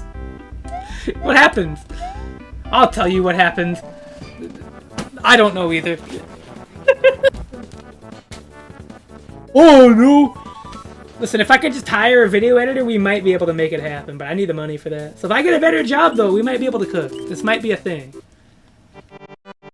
I'll have a monthly highlight reel, and I'll post more clips on Twitter. Whoa, look at this, is pretty. Yeah, I don't know. I don't know if you call me lazy or I'm just like, I just want to do me. I mean, there's also a degree of like, do I want to hop on a trend? Because the other thing is that like, I don't have trouble finding games to stream. I have people finding games to stream that like people want to sit down and watch me play that aren't. Okay, not specifically. Because I mean, I don't have like audience retention issues. But it's like, it's hard to select a game that I think would be really entertaining to stream sometimes. But I think lately I've been getting a lot better about it. I mean, you also want to pick a game that interests you to some degree. Well, yeah, obviously. I don't want to be like, oh yeah, here it is, chat, I'm playing Fortnite or something. Yeah, oh yeah. Could you imagine? Thought the Robotnik's Ring Racers was great, because I got like, I always get when I stream that game, very good viewership, very active chat, and I love that game. So that's been a blessing. Yakuza 0, I hope, can provide the same kind of thing. It'd be really nice. I think the Yakuza games are very good for that. Yeah, oh yeah, I'm sure. And I will probably have my homie View on the mic with me for Yakuza, because he bought me that game. Oh, nice. Shout out to View. It'd be very fun. Pretty cool, dude. I don't know if he knows. I don't know how much he knows about Yakuza 0. I would assume he's beaten it. I imagine he's probably played a lot of them. Because, yeah. And then there's like the. So he doesn't stream a whole lot, but I do recommend his playthrough of Metal Gear Rising. Pretty good stuff. Where he literally breaks the stealth mechanic in that game. It's pretty funny. I'll go for a little bit longer. I think I will get back to this one next Monday, though, because I really gotta know what the fuck dark fat Luigi is. Was it dark fat or fat dark? I don't even remember. It was one of the two. That was in the opening of this hack. And frankly, I think that alone should definitely guarantee that I play it again, because every fucking hack that stars Luigi, you are coin flipping between like a plot that is non-existent or this fucking shit. It's never anything in between. It's always like Brazilian Mario fanfiction or like Luigi's going outside. I'm kind of about it though. I'm kind of about it.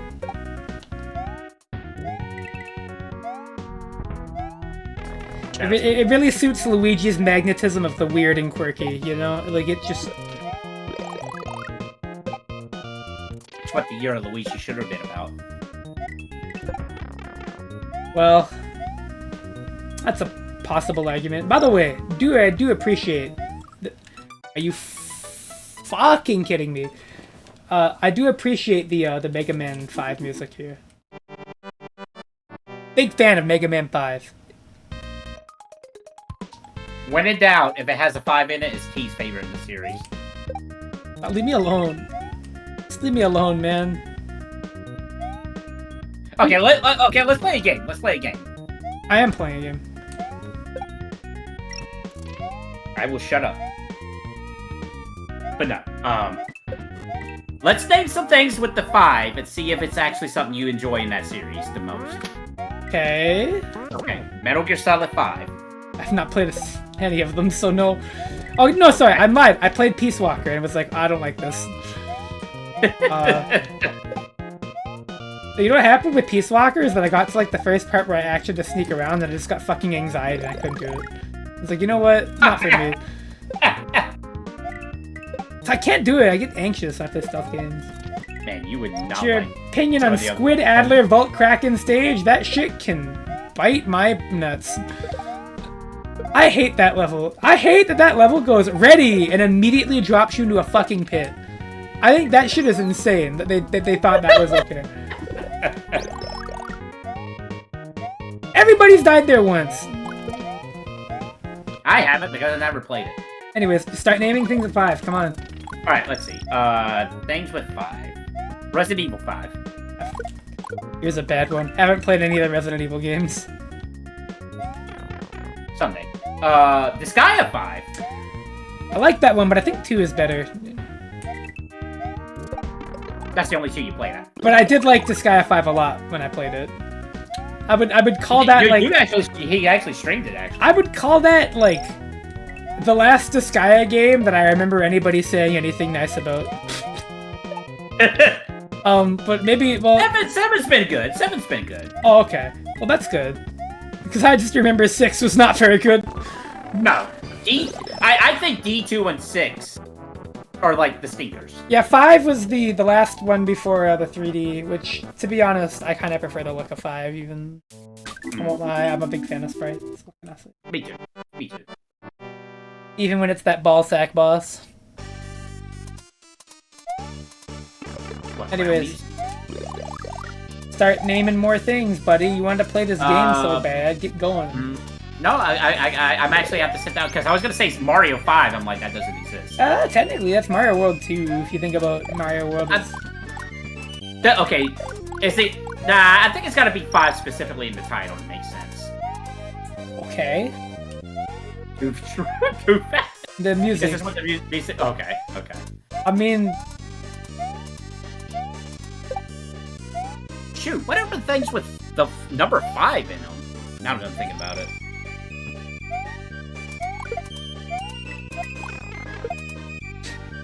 I think Thunder Force 5 Oh, has... well, I know it's not Street Fighter 5. I know it's not that. Yeah, that's the opposite. Although that game got a lot better later. Tekken 5? Oh, fucking true. Actually, you know what? Tekken 5 did have the peak of Tekken music. That is... That game is... Oh my god. This is true. Thunder Force 5 also has amazing music. Let's see. SF5, no. No. Not Double Dragon 5 either. That does exist, doesn't it? It does. Oh, Virtual Fighter 5? Oh, yep, that's really good. Okay.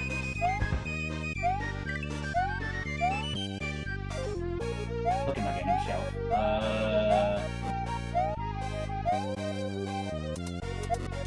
Shoot. I can't even think of a movie sequel that has like 5 in it. Air Bud, probably, if I looked into it. Oh, Land Before Time 5? Never seen it. Okay, fair.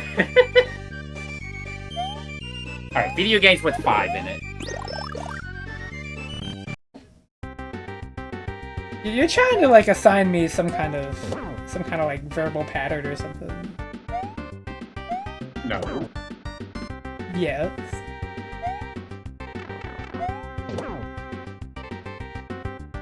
Elder Scrolls? Or no, wait. I don't know. Was Elder Scrolls... Was it Skyrim? No. No, Yeah? Elder Scrolls is 4. Or wait. Ah! I think the Elder Scrolls is the name of the series. You know it's bad when I want to keep calling Elder Scrolls the Skyrim series, which I know that is not No, true yeah, Elder Scrolls whatsoever. 5 is Skyrim. I don't know if that's my favorite in the Elder Scrolls series, to be honest. I liked Oblivion a lot. But I don't know. It's a Bethesda game. I haven't played a Bethesda game in forever.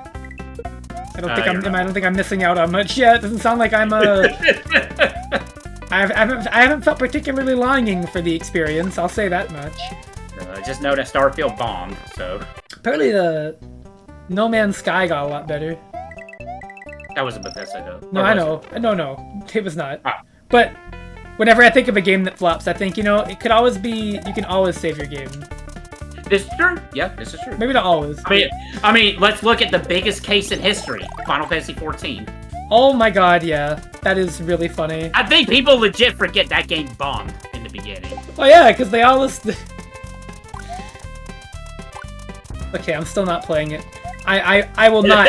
I will not ever admit weakness. I will never play an MMO. Those games are a fucking drain on your life force. I do not care what anybody says. Everybody can tell me they're fine. I live a healthy life. I play MMOs. I don't believe you. Wait, you played Dungeon Fighter, didn't you? Nope. You did. Wait, really? Nope. You never played Dungeon Fighter. Nope. No. MMOs are a passive, like, skill drain of you. I played WoW for 19 years. Ooh. That's what I'm saying. People tell me, oh, it's fine. Trust me, it's okay. The subscription model is cheap or whatever. I don't care. No. Every time I hear people talk about FF14, they make it sound like they're fucking clocking into work. I don't want to work. I want to play. If I turned on a video game, I'm not like, I want to, every Monday I gotta go with my clan and we gotta fucking file taxes.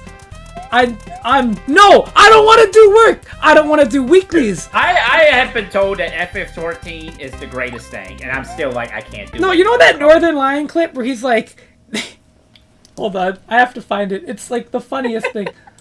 And honestly, he's right. Every time. Let me hear what he says. Hold on, Dish. I'm gonna share my screen so you can hear this. You're gonna scare it? Okay. I'll just share like the game screen. There you go. You need to play Final Fantasy XIV to learn how to dodge this. Final Fantasy XIV players love to be like, oh, it's the hardest game of all time. And then you watch someone do a raid, and the boss goes like, hey, and then like a big line appears on the ground, and 30 seconds later, the line gets engulfed in fire. And then they're like, see, the thing is, you can't stand on the line when the fire comes out or you'll die. It's so... He is right! He's right! That's the worst part! He's not wrong!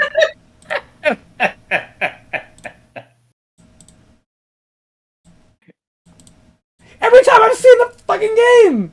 Oh, and the cooldowns. Don't get me started on the cooldowns. I talked about cooldowns today, and somebody's like, oh, it sounds like you like things having no risk. And I'm like, motherfucker, it sounds like you like things being like fucking work! Work! Why are you gonna put a cooldown on it? Are you a pussy? You think it's not like... But T, think of the relationships you build in MMOs. That's real. That's real. I won't even talk shit on that. That's real. I've seen people who got married because of FF14. It's real. It happens. That's real as fuck. I think the one reason to play MMOs is that. That is legitimately, if that is what you're in FF14 for, like your guild and shit, and like the cosmetics and like making a character and like hanging out with your friends. Yes. Oh shit. I dropped my controller, damn it. That's how real that is. But that fucking Northern Lion clip, every time, that's what I think of. And more games that aren't MMOs are now putting the circles and lights up. That's what drives me nuts. Because people, for years, people were like, oh my god, what was it? This is a comparison I was thinking of. People were like, oh, what was it? The fucking, oh, the yellow paint shit. And I'm just like, what do you want then? What do you want? Because whenever a game asks people to like think about things or explore or like not have the game just tell them what to do, they fucking freak the fuck out. But then when they put yellow paint on the rocks, they freak the fuck out. What do you want? What do you want me to do? I want moss on my rocks. What do you want? What do you want me? What do you want? Just tell me what the fuck you want, please. I'm having a meltdown. Actually, you know what they want. They want to talk and get like 5 million retweets on Twitter. No, they want the long-awaited sequel to Sex 2, Sex 3. That's the thing. I think that's what makes making video games really hard. You have to trick people to thinking they're smart. I'm serious! No, I didn't mean that to be rude. That is just like the literal reality of video games. That is, they are an elaborate, like, they are gaslighting you. Even though you will build skills, you will think critically, in a lot of ways, the developer is anticipating that you will try that, and they are crafting an experience delicately tuned around that to varying degrees. Oh, I've heard that story about where the developer was like mortified when they saw people play testing their game and they kept jumping to the right, even though there was like clear to they needed to go left. Yeah. And stuff like that.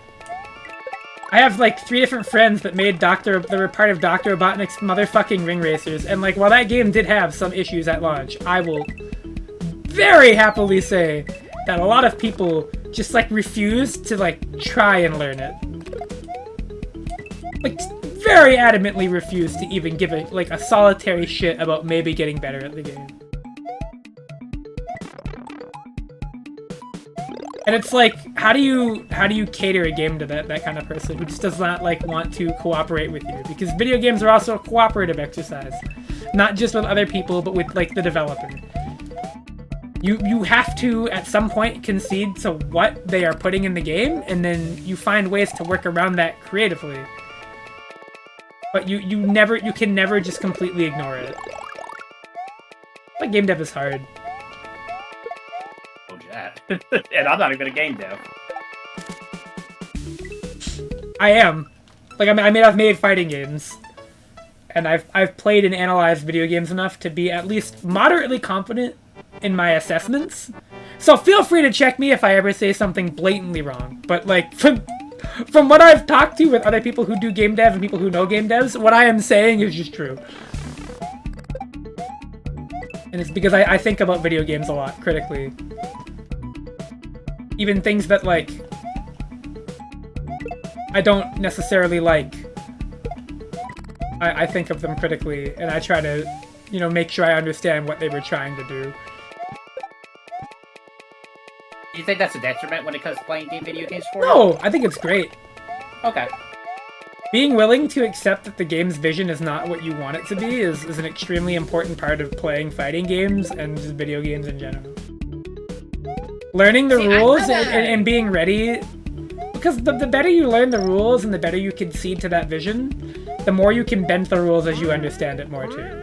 And then that's when things get dicey, but also very interesting, right? Because you cross this nebulous line of developer intent.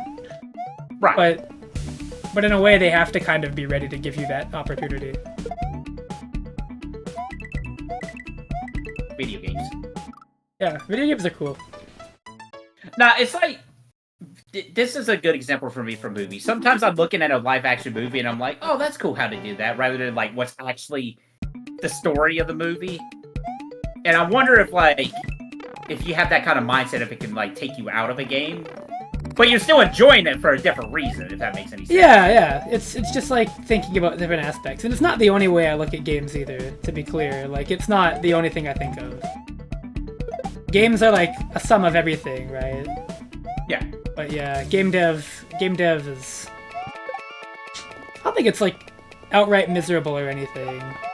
It can be. It depends on... It depends on where you're working. But, yeah, like, as a principle, like, as a concept, developing a game is fun and rewarding. But it definitely has really unique challenges to it that almost exclusively involve having to deal with the average person. So in a lot of ways, it's not that far from something like retail or customer service. And honestly, it's gotten a lot worse because video games audience has just grown in size now compared to what it used to be. And because Twitter.com is a real fucking website, and social media is a real thing where people can just kind of put whatever out there, which is very beautiful, and it also means that your game... You gotta take the bad with the good. Your game will catch strays. Likely from teenagers. Or man babies. Yeah, more or less.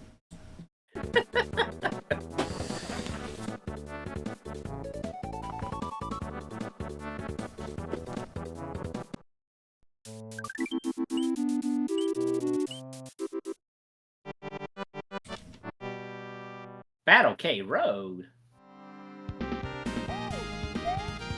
What was that? That was the Sonic 3 Woo sample in a Toho song. That might be the worst. That might be the worst part. Is that they were just like, yep, we're gonna segment that right into a Toho song. Okay, I'm gonna have to. I'm gonna have to @ Keeg after this. He deserves to know about this.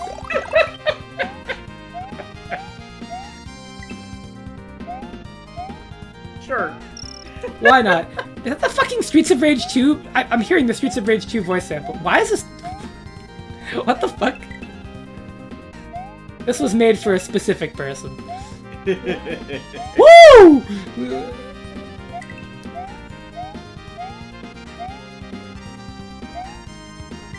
It's so funny to see people Doom post every time FF14 classes get reworked.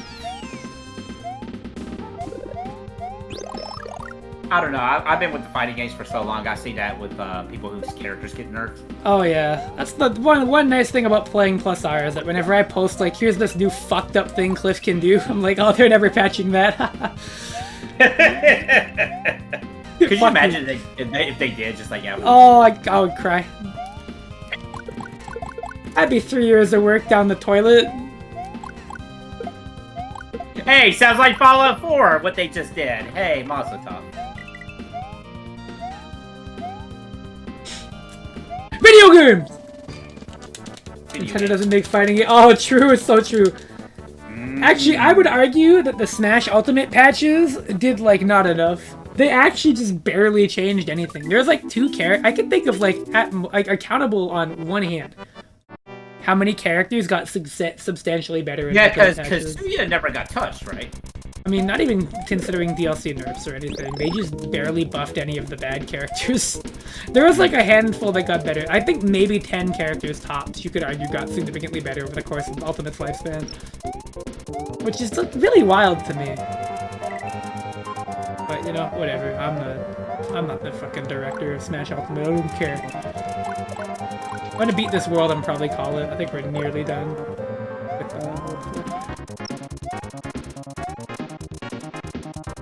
Hyperzone?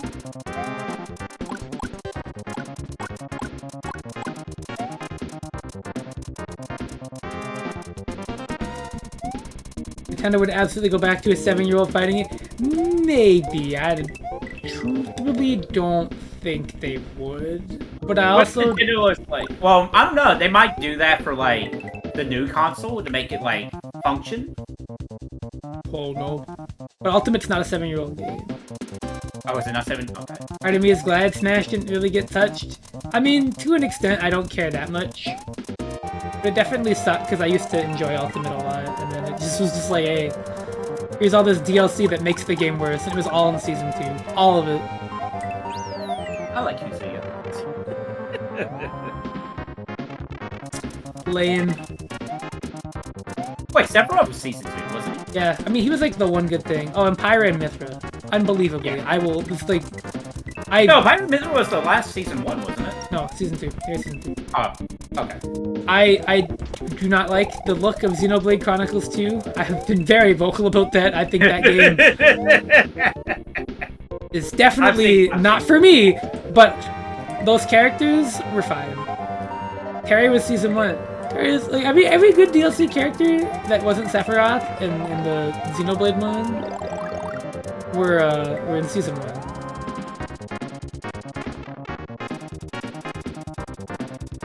Terry Swift is cool. Smash Ultimate Steve is booty ass balls. They should just have never done that. That's my opinion. Oh my god. They should have done that. They just needed to do it differently. Like, I get the ambition. Now, Byleth Season 1. No, see, I don't like Byleth, like, the character, but, like, Byleth, the function, is perfectly fine.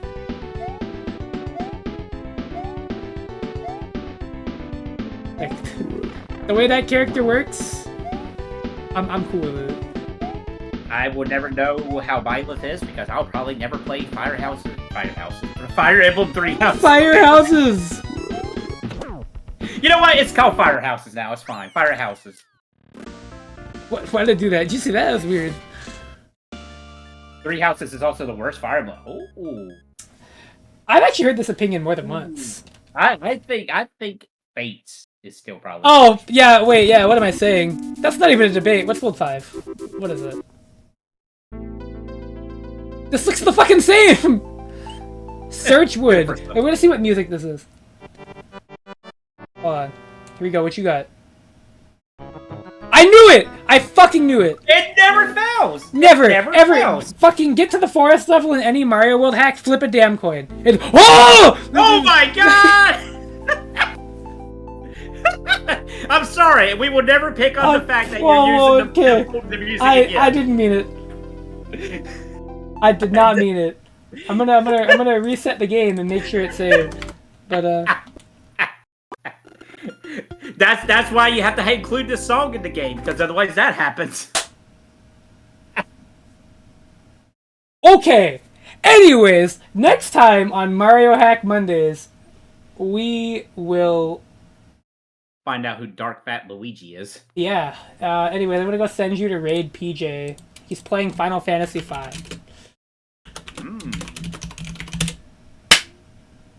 Everybody go say hi to him. He's smart and cool. And definitely could win a fight outside of Waffle House. Have a good day, everybody. Take care.